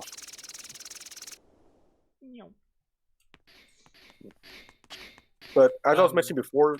Go ahead. I'm back. As I was mentioning before, some future things I'll probably do, at least specific for Tails, is for one, make so that Tails will slow down as he goes up, because the idea is that gravity is like slowing him down. I'll probably also increase his maneuverability so he could make tighter turns and stuff like that, because the controls right now are meant for more so for a jet, while Tails is more like a propeller plane, and those are actually more maneuverable. So I'll do stuff like that, and maybe just tweaks, make it better on controller, stuff like that. But I'm actually happy how like easy it was to port over to this version of Infinity, and like how well, at least to me, it works. I don't know how Fizz is the first time he's trying it. I don't know what he thinks about it. I think it's fine. Oh, Sucks. damn it! Like I said, we'll have to talk about this control scheme, but other than that, I think it's fine. And even then, the control scheme is That looks fun. Yes, 3D, there is a way to cancel it. So if I like press crouch, I just automatically cancel out of it. Yep. And you can cancel out of a flight with it too. There we go. That's weird. So if I'm flying around and then I hold the boost button. By the way, this is after the boost button. Like I said, I don't know if we're gonna keep that. Because I was thinking maybe, and here's an idea, Manuel. What if, like, since currently we're not doing anything with the shoulder buttons, like maybe you press a shoulder button in midair, you'll do a midair dash, but you press both of them, you'll go into free flight mode. I was thinking about that. Maybe, I don't know. We'll have to. The last thing you said was possibly a tail swipe replacement, and that's just what I did for now. Yeah, I'm not against keeping the tail swipe in midair. Like, it's not like I hate that move or anything. It is, yeah. Like, if we keep it, we got to do something with it because it definitely needs buffed. it's way weak. It just needs a different role, I feel, because right now it's just sort of like it feels like he's trying to do what Knuckles does with a spike, but worse. Yeah. Just noticed you guys changed the flying animations. Well, we didn't change the animation itself. We added a little particle to it. Yeah. Yeah. We've just put the particle there to try and more mimic the original pixel art. Yeah, I imagine in the future we could find a way to replicate meshes so you can have after images, but It would mainly involve removing Tails' tails from its actual mesh and making that a separate thing. yeah, which was something we do want to do at some point. I think Reese, you said he had an idea of how to do it. We just never got around to doing it. No, I only suggested it for like the jump ball. Another thing we changed. Actually, there's two things you changed. I just realized. One with the flight character specifically, and two with all the characters. There's less hang time whenever you reach maximum velocity while flying, which is something that I talked about last time. Like once you reach max velocity, you kind of just hang there for a few seconds and then you start declining. That's just because of the gravity interp. The gravity used to interp much slower than what it did. Yeah, max vertical velocity we're referring to, by the way. Yeah. So once we reached max vertical velocity, it would hang for a split second, and then the interp would drop. And the speed in which the interp dropped the gravity back to normal was way too slow, meaning you would hang in the air for fucking forever. Yeah. Also, I need to fix that. What? The gravity's not resetting back to 3. Like, for some reason, it's going back to 2.8. I have to fix that. That is a problem. Yeah, slight problem, but still a problem. Yeah. Another thing, which apparently I wasn't really aware that this was a problem until Emmanuel mentioned to me. But let's see here. The jump was not properly, what is this? General orientation. That's the orientation code. Test jump actor, okay. The jump was not properly, where is the jump? Why do we have so many tabs that I close and then you reopen? I didn't reopen any of them. Someone's reopening these tabs that I keep closing. I think that's Unreal not saving, because I did not open those, like the damaged ones stuff. I did not open those. So how it works now is God damn it, let me open up the speed parent real quick. We have a different function call. It's a little bit messy. I don't really like how it was done, but it's whatever. The flight and the power parents have a separate function call for air drag. They used to not have air drag, meaning whenever you would jump at high speed, they would just retain all of their forward momentum. That is no longer the case. Whenever you jump at high speed, you will get a speed nerf. As you can see, my current speed drops from like 5,500 to down to like 3,800. That used to not be the case. Yeah, same with power parents. Same with the power parent. Let's see here. If I swap to Canuck. I can use the character swapper. No, the debug menu won't track it when Oh, I yeah. use character swapper. Dang it. Like the top speed 5,500, whenever I jump, it drops to like, 37, 3,800. And the same thing with the speed characters. It used to not do that. It used to not drop. That is because we didn't mess up on the timing. The timing just wasn't functioning as intended, so I had to rework how it happened. Whenever you do a full jump at the speed characters, top speed is about 6,500. Whenever I jump, it drops down to like 3,800. Or unless you do a short hop, the short hop does not change the speed at all. So speed characters can still do a short hop whenever needed, without losing any of the speed. Whee! By the way, Fizz, I did actually notice this problem technically months ago. I just thought you just didn't get around to porting it for the other characters. No. So I never brought it up. No, I thought it was functioning and it wasn't. Because I forgot that how the speed characters handled it is the speed character would manually do it after the jump had already occurred, because you have to track the input after you jump in order to dictate whether you're doing a short hop or not. Yeah. Flight and power characters don't have that, and they don't need it, so I've implemented into the base jump code to add drag. But now they can do that, and I think that's pretty much all the changes we've done. We've done a lot more work this time than we have in the past couple of dev streams. Spring break helped for me. I was able to make that Knuckles animation and working on Tails took a night, but that was different. Yeah. So it's a lot more has been done. I don't think there's anything else to show off. I think you can always show off that deep impact move again.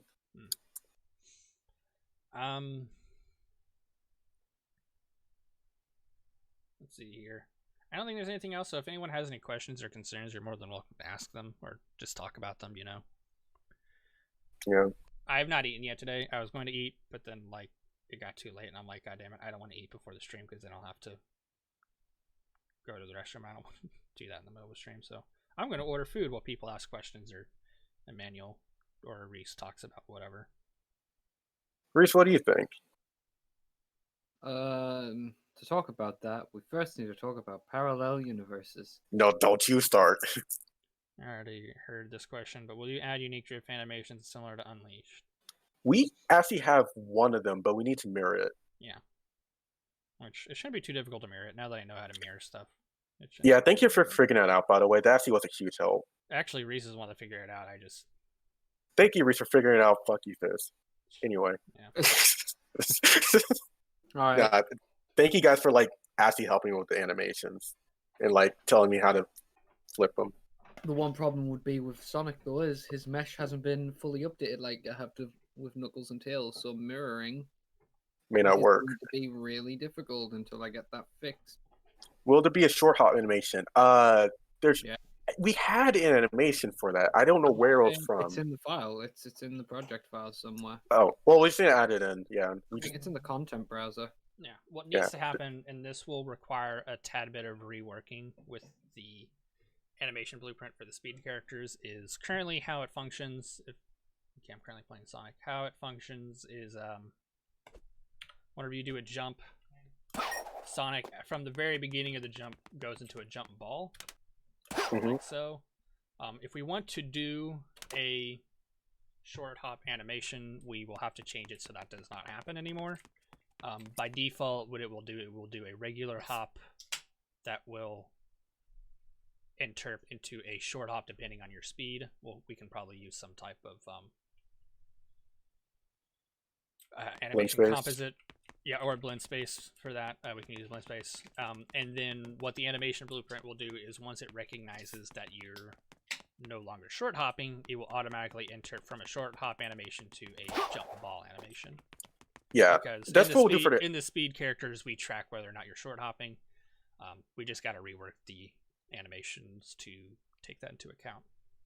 Yeah, one thing I would recommend though is if we're going to change animation, I would still make it so that you have a hitbox out at the very beginning of the jump regardless. That way, because if you make it so that the hitbox only comes out after a split second, that'll make so that if you jump at the last second to hit an enemy, you can just get cucked over because the hitbox isn't there. So I would still probably keep the hitbox there, but the animation doesn't reflect that, which is, that's fine. Yeah. Well, we'll have to do some hitbox trickery to not cuck the player over. Yeah, it wouldn't be hard to do. Just, I was trying to look out for the players. Yeah. Make it fair for them. So we do have an animation somewhere. What? That's the first time you said that. You always want to mess them up. What you said, that was your plan. What? When have I? Okay. Whatever you say, man. Whatever you say. It's a joke. We do need to get the character Sonic's model fixed up. I know, but I said we're going to do that after the update because it might be a big, issue. Yeah, that's also true. Okay, that's fair. It's okay. We'll just hold you accountable for things you should do during this update. We wouldn't want to change it now and then it to fully break and then we have to delay it even more because we have to fix the model. So we might as well just wait until after the major update. Yeah, for once I'm on Reese on this one. We should not. We should not have him do that now. So.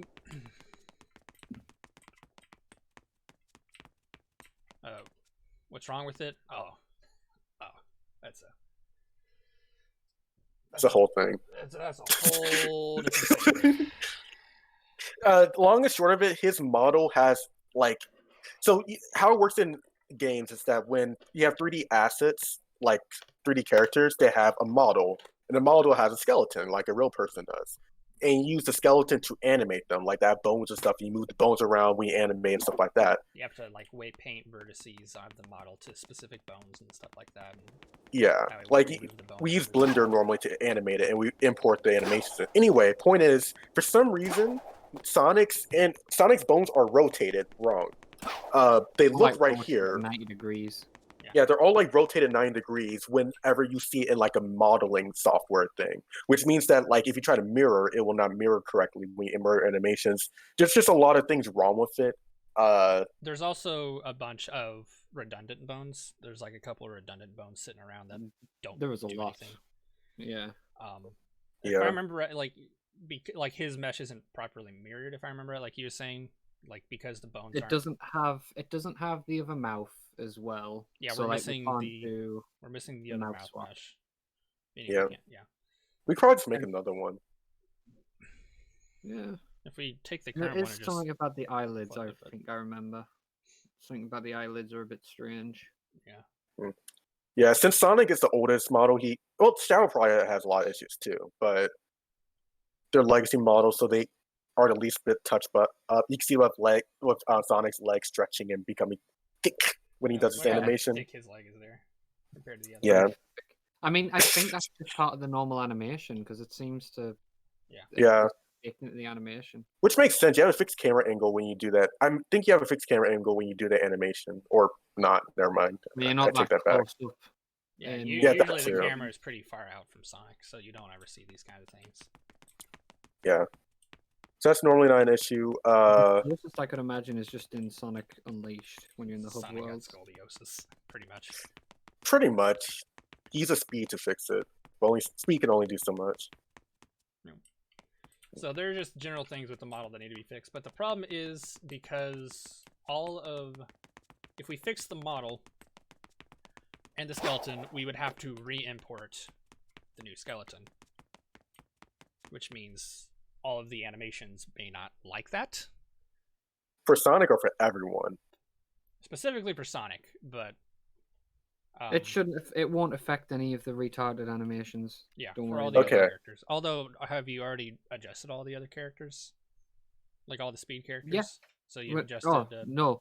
I haven't imported the new, like, redone bone structures for the other character. I've done it for every other speed character besides Sonic, but they're not imported into the engine yet. The only ones I've imported is Tails and Knuckles. Okay. So then we just knew that those were over and done with.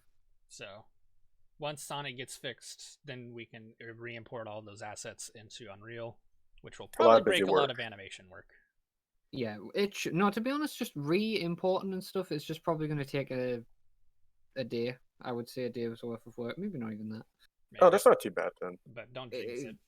No, yeah. I mean, I've said it out loud, so it's probably jinxed now, but to be honest, all I got to do is I import a new Sonic. I don't replace this one. I import a new one, and then I retarget it all to the new one, and then after that, I can just retarget from that new one to all of the other speed characters when I import their new models. Yeah. Yeah, I see what you mean. But so you don't. That's only if retargeting the animations to the two mesh doesn't break the animation.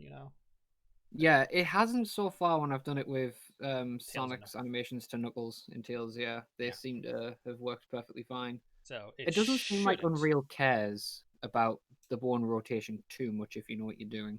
Yeah. So it shouldn't be too difficult, but like I say, that's a problem for after next update. Yeah, I agree with that.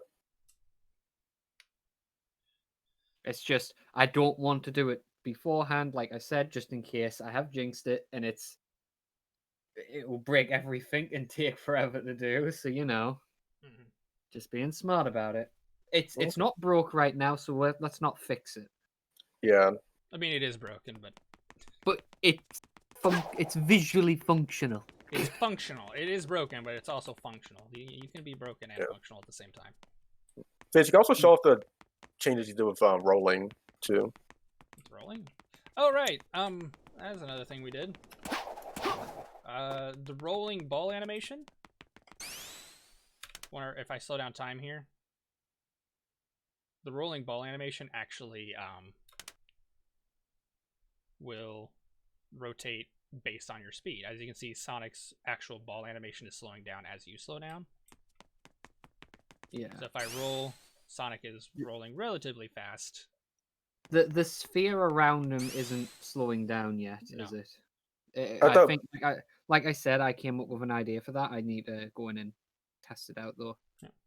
I like to see that. So whenever you look at Sonic rolling, you can see that his roll ball animation will actually slow down as you like slow Sonic down. himself. Sonic himself is slowing down, not the ball. Yeah. We had a system for slowing down the actual ball around him, but it turns out that what we use, because what causes the ball to look like it's rolling around is actually a material panner, which the long and short of it is that it's not actually rotating, it just looks like it is.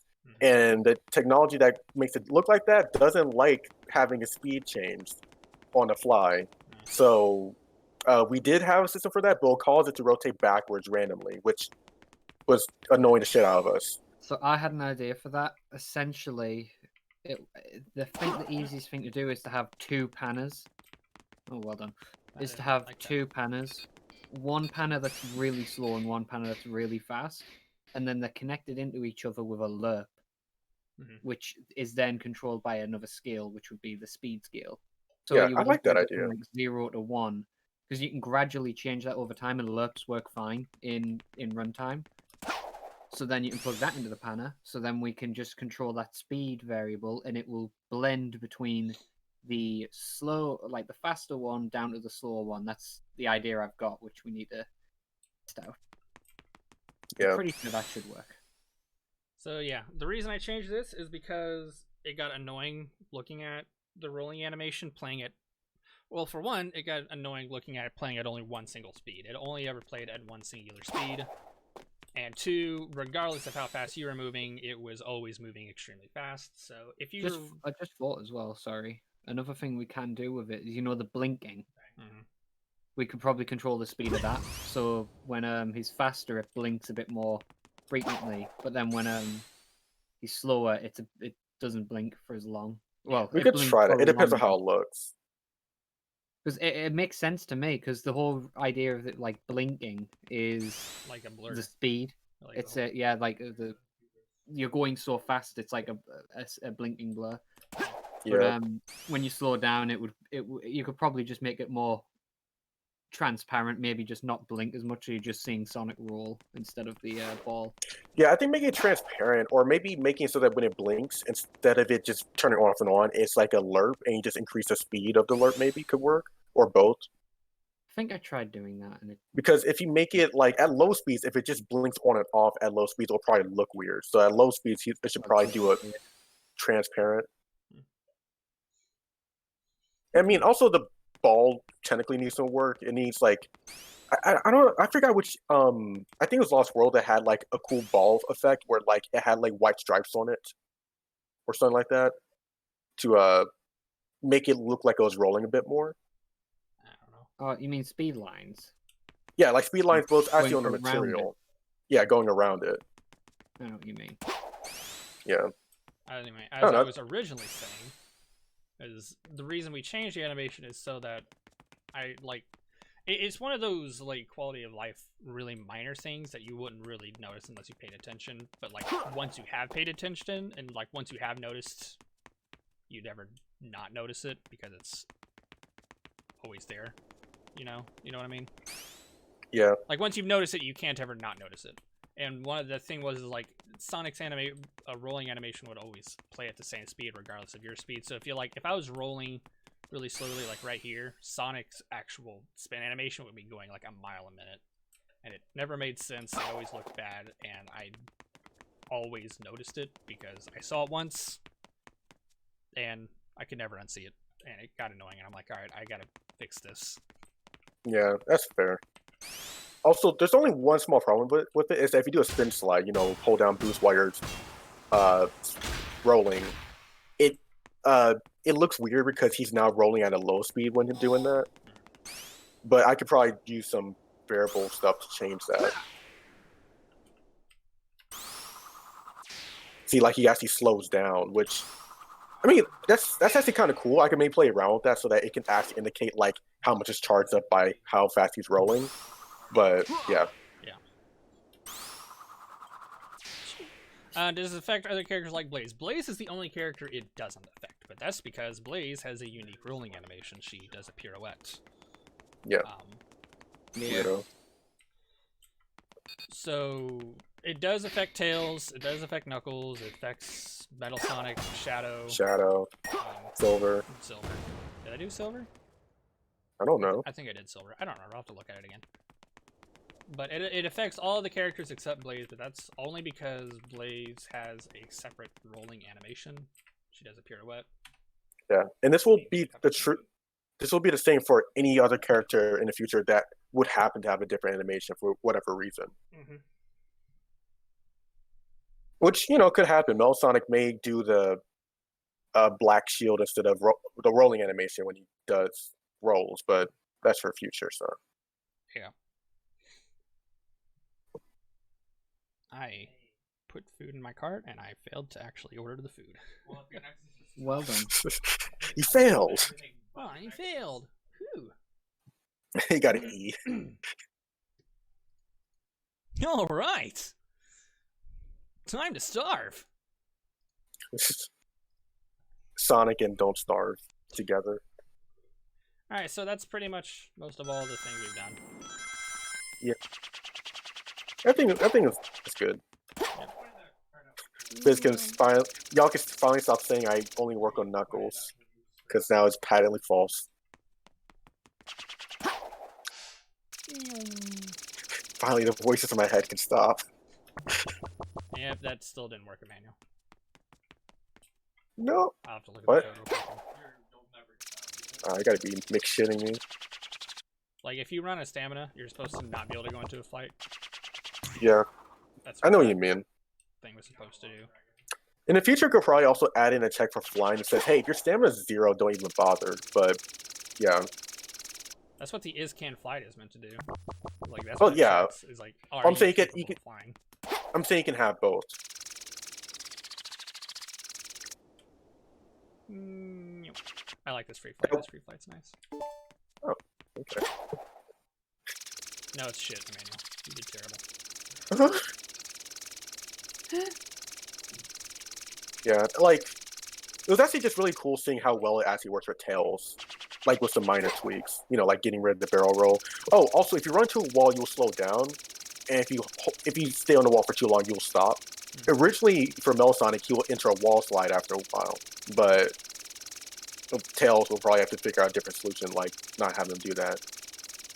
You have to jump to be able to do it. Technically, as long as you're in midair, you can do it. You don't have to have jumped beforehand. Yeah, that's just for now, at least. Yeah. So if I just fell off, I could do it. I don't have to have jumped. But you do have to be in midair. Recovery. It's a good recovery move. Yeah. We're turning this into Smash Bros now.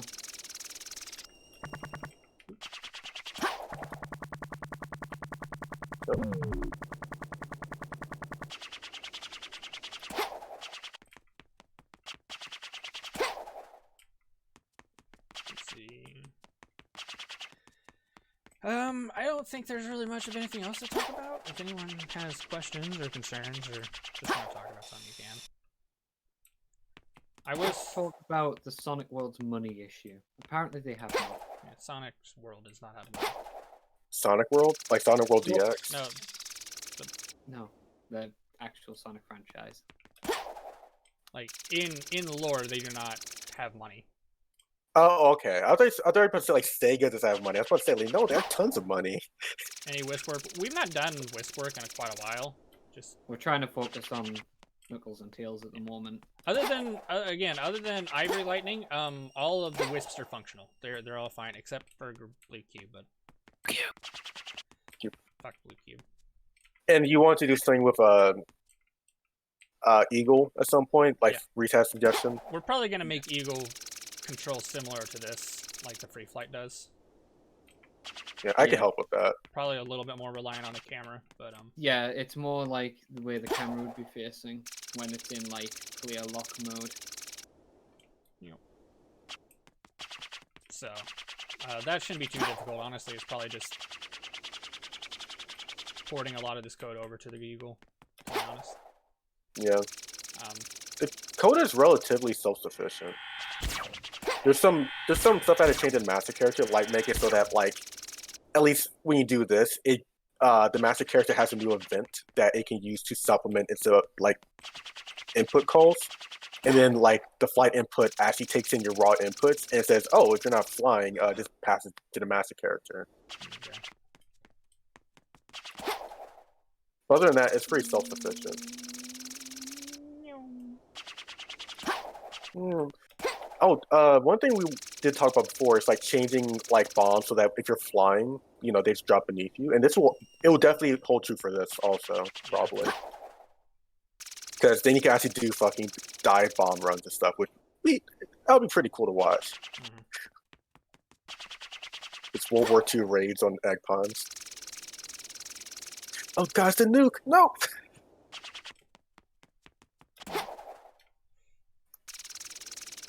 That's one thing I also want to mention. This will be ported to Silver. Yeah. Like, this is not exclusive to Tails. This will also be Silver's code.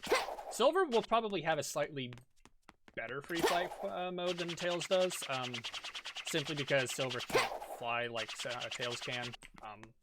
Of the flight characters, he is The least flight.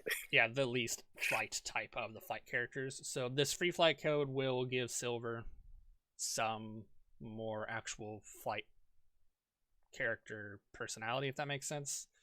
Yeah, I think the way I envision it, I probably would. I'm gonna like add a lot more variables to the free flight so you can change a lot of parameters for it.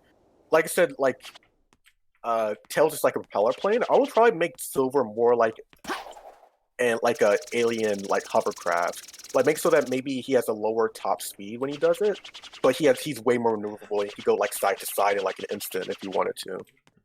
His drain will also be probably a lot slower, so he can get more distance than Tails can. Yeah, make it so that he could potentially go as fast as he does in that opening cinematic of Sonic 6, but it's more so kind of like, hey, I want to like just do some wibbly wobbly, float up and down shit. Wibbly wobbly time. Yeah, wibbly wobbly timing. That's so Timey-wimey stuff. That's how you can. That's how you explain 06 is wibbly wobbly timey wimey timing stuff. wimey. Mathless, you can't just keep going back in time. You will mess with wibbly wobbly. Hot time machine go brr. Chaos will go brr. Gotta go fast with Tivus. He's faster than Sonic! Faster than Sonic! Oh, and when you throw the homing bomb at Eggman. Brilliant. Oh, you can do that? Yes. Yeah, it'll target Eggman. Oh, I didn't know that actually. Eggman, it just looks for homing targets. Oh, okay, I didn't know that. But it's just funny because the bomb and Eggman move at the exact same speed. So the bomb will never reach Eggman and it will never time out because of it. Yeah, I coded it so it doesn't time out. Where are you, Eggman? Eggman! Eggman! Oh, fuck. Yeah, it's gonna mess up the camera a bit. I like the control direction. I'm more concerned about the lag spike. Oh, And, like, no, that was just because of all the it's just because of all the enemies that were loaded in there. Yeah, well, it's also because once we're playing in an editor. But you can throw bombs, but it's not really functional at the moment. Yeah, you throw them like you would on the ground, which is an arc. We don't want that. We want it so that you just drop them like a bomber. Because it's cooler. We should probably. Oh, one thing I think you're doing is I don't think you're turning on the is flying boolean. You probably should do that. That way, this is recognized as flying in the flight parent. Okay, yeah, you're probably right. Also, as you can tell, the animation doesn't scale with how fast you're going because I did not bother at all. animation just did not bother at all. No, the animation doesn't, but the... No, the speed was easy. I just didn't bother the animation because I didn't have time for that. The tails do. The faster you go, the more tails his tails freak the fuck out. Oh. It's the spring Really? bones. Oh, okay, yeah, you're right. Again, I love the particle effect. Yeah. Ever since I added that, it's just kind of mesmerizing to look at that particle effect. One thing that would be funny is that if as you're charging up like this move, however we do in the future, it actually makes like a propeller sound. Yeah. Yeah. I'm not actually kidding. I actually think that would be a good sound effect. Maybe just change it so it doesn't sound actually like one, but it's has literally just an attack helicopter. Yeah. Tails is an attack helicopter. He identifies as one. He likes to drop hot sticky loads on foreigners. Sonic, I identify as an attack helicopter. Tails, no. No. Alright, well, if we're getting close to the 2-hour mark, is there any other questions or concerns? I'll probably end up posting a clip of this pre-flight to Twitter after this. My question is, can you do where's the deep impact? Where's the butts? Where's the cleavage? I want to see the animation again. My question is, can you do an aileron roll? No, you can't. That's what the barrel roll controls were for with Mel Sonic, and I just Tails doesn't need that. We need a barrel roll. See, that's like Tails' mid-air dodge for this. You'll do an aileron roll / barrel roll / whatever. Maybe. I love it how they reference that in the comics. What? The whole like barrel roll, aileron roll thing when Sonic was flying the plane in that one mini story. And Tails is like, well, technically it's a aileron roll. Like, wow, Tails, you're gonna be that guy. Be a dick. I mean, he's not wrong. Yeah, he's not wrong. He's not wrong, but he's just being that guy. And you don't want to be that guy, Emmanuel. What? Correct. Oh. Well, didn't have to say it like that. Now I feel stupid. That's one thing that's kind of cool that you can do. Is like you can go into a flight, cancel your flight with a free flight, and then cancel the free flight and then end with the flight again. Yeah, we'll probably have to add in a cooldown so you can't like swap too rapidly. But yeah. Seems like a neat little trick though. You get like a hell of a lot of distance with it, or at least you go quicker. One of the two. That's a theory, at least. Probably have to raise your like lowest speed because like 2000 is really fucking slow. Yeah, that or get rid of it because it you looks don't like fly a for very reward thing as well. So what? It looks like a proper risk versus reward thing because of how quickly that drains. You've got to like measure your time well to get it to function. Yeah, I'm glad we made a stamina system. One thing I may do is just simply for Tails at least get rid of the low speed thing because for Tails at least it doesn't last very long. So it's not really much of a point in modulating speed, I'd see. I can see it. Like you want to get somewhere quickly, but not like have absolutely no control of yourself. You know. Yeah, like, I'm saying like I can see getting rid of it if we have to, or if it's like, why not? Because you know, if it's just getting in the way at a point, it's like, okay, why is this here? You know. I don't think it's quite getting in the way. It's just the amount of speed you lose whenever you let go is just really off-putting. Yeah, it also you slow down too quickly too. That's something I'll have to variabilize and change for Tails at least. Yeah, I mean, on one hand, you do slow down really, really quickly. On the other hand, it's also the stuttering that's causing it to like drop immediately. Yeah. Like if you time it so that like if I let go of this, you can clearly see that there's a discernible slowdown, which is pretty noticeable. But if I were to let go of it whenever we hit a lag spike, it just basically drops immediately. Yeah, that's another thing too. But alright, well we're at the 2-hour mark. Any other last questions, concerns, or anything before we call it good? My food's almost ideas. I did have a few ideas. I don't remember them. I was thinking about them the other night. I'll have to think back and see if I can recall them. Brain blast. it was an interesting idea of what to do with the bombs. I'd have to think about it a little bit more. I did have some ideas about bombs and drones too, since I was like, okay, since I'm working on it now, I guess I could maybe think about that stuff. I've considered the idea of making essentially it was a way of making like kind of combining bombs and drones, like making all of the bombs have a homing feature like the homing bomb does, and then instead of them detonating on impact, they do their primary function on impact. Once the homing bomb has recognized its targets, homed in on them, and reached its targets, like it will then do what it's meant to. Like if it's just a regular bomb, it'll explode, or if it's a sticky bomb, it will stick to the target, or if it's like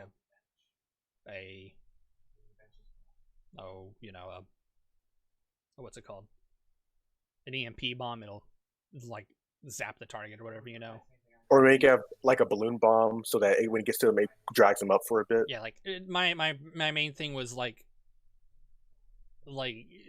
altering the bombs so they no longer have an arc. Instead, maybe they do like have a temporary arc, obviously, so you can throw them upward, but then like they function similar to the homing bomb does currently, where they automatically target an object or they automatically target an enemy and then zoom into them, if that makes sense, and then do their function. Because I've noticed the next problem I've kind of noticed occurring with flight characters is close range combat is difficult because all of the bombs have an arc. Mm-hmm. And currently the homing bomb is still a little jank in close range, but it is the most functional at close range because like once it's tossed out and it begins its functionality. They do have the melee attack. Yeah, I mean Tails does have a melee attack, obviously. You could just have a melee attack for all flight characters, but it's just not very good. Like if there was to be more. But at the same time, like if you get rid of the bomb throwing arc, there's the whole you lose the whole setup situation because you're then limited to the range and functionality of a drone that flies forward. And if you don't want to hit targets in front of you, if you want to hit targets behind you, you can't really do that with a targeting drone like that, because it'll just target the next closest target. And there's also no real setup situation. You can't throw bombs how you want in a setup situation where like before you initiate a fight. So yeah, like I think that's why I forgot the idea. Is I thought about it more, and then I'm like, all right, I think we're losing too much of how it functions. Then I kind of just got rid of the idea. But we could potentially make a way so that you can like have a reticle at some point, so you can aim the bombs. You could target enemies that way at some point. But fuck it, let's just turn Tails into Halo. Tails turns into Master Chief. Yeah, but an aiming reticle I feel could get intrusive and break up the gameplay a little bit more versus what we already have now. Which what we do have now does break up the gameplay a little bit, but it's not as intrusive as like an aiming reticle like Knuckles' is, Yeah, like I was thinking maybe it will be activated by like if you're holding down the bomb button already, you hold down roll instead of rolling, you just pull out a reticle. But then it's like, well, now you have two buttons plus a third one to select your bomb. And it's like, well, my hand hurts. Yeah, that's just getting too complicated. So, well, I don't know. So many ideas. It might get to the point where we can't design flight characters.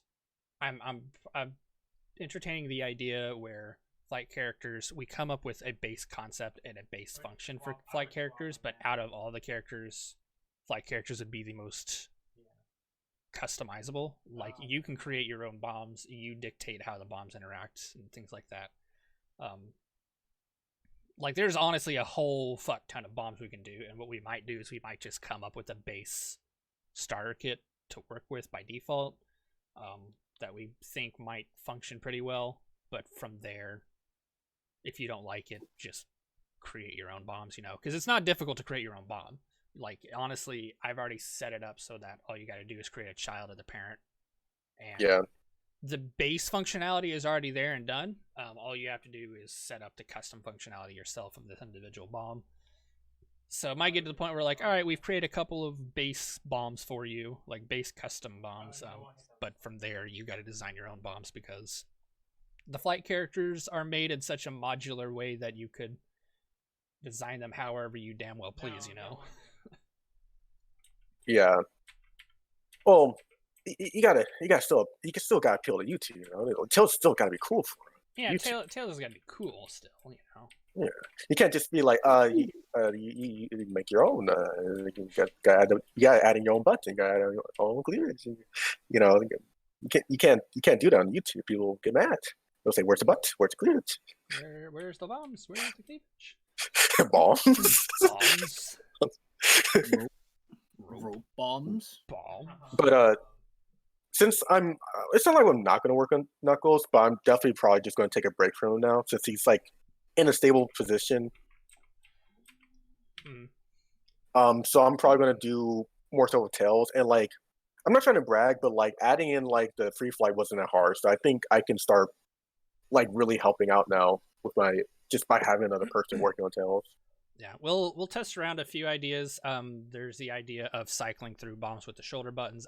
I still want to try that. I don't think necessarily it's what we'll go with, but we'll still try it anyway. I don't know. We'll have to see. And then there is the thing of like, I think we might create maybe 2 or 3 more bombs. You know, we'll create a stun bomb. We'll maybe create a tether bomb or a balloon bomb, like Emmanuel was suggesting. We may not use them. We may not use them, but we might leave them in for people to plug in if they so desire. And then there's also the whole thing that you're planning on reworking the bombs hitboxes or the sphere hitboxes in general, like the radius hitbox. Oh yeah, that I'll probably honestly if you could do that first. Yeah, if you do that first, that'd actually be really great because that way we can more customize bombs. Like we can get on customizing the bombs a bit better. Yeah, we'll have to do that. So we can work on Tails, and like we can also work on the enemies. The enemies just need like. Reese, what tutorial were you using for like the attack stuff? Because we need to finish whatever that tutorial was. It's already over. That was the whole tutorial. Really? Yeah, it just left you with like the base parts, and then it basically says it's now up to you to do the rest. Damn it. Okay, well, do that then. There is no break Damn for it, you, Emmanuel. You do not get break. Technically, I had my spring break. Now I'm actually in school. God damn it. All right. Well, education. I do not know this thing. I just sit inside. I think we're gonna call it good. I'm starving. I need food, and my food's sitting right outside, so I need to go grab it. All right, that's a good idea. I don't think there's anything else we really need to talk about. We're gonna work on Tails a little bit more, work on enemies a little bit more. Hopefully, if we can get Tails, I'm hoping we can get Tails done within the next 2 weeks, or at least not done, but like in a really good state to where we can start cleaning things up. Wait, 2 weeks? That's normally not how it goes, man. I want to get this update out. I've already said this before. I want to get this update out. I know. I'm just trying to be realistic. I know, but I've started at the beginning of this one. All right. Well, I think we're gonna call it good here. Oh, it looks like Nini is streaming. We can probably raid them real quick. Thank you everybody for joining. We hope everyone had a great time. We will see everybody on the on the 29th, right there near the end. Tomorrow I'm going to stream Satisfactory, and I think the 29th is also the day that Elite Dangerous updates, or the alpha releases. Oh yeah, that. Elite Dangerous has an alpha. I think I'm going to probably stream that as well. So until then, we will see everybody next time, and hope you all have a great day. Okay. Bye-bye. Yeah. Gotta wait for the raid to activate. All right. So, yeah. Yeah.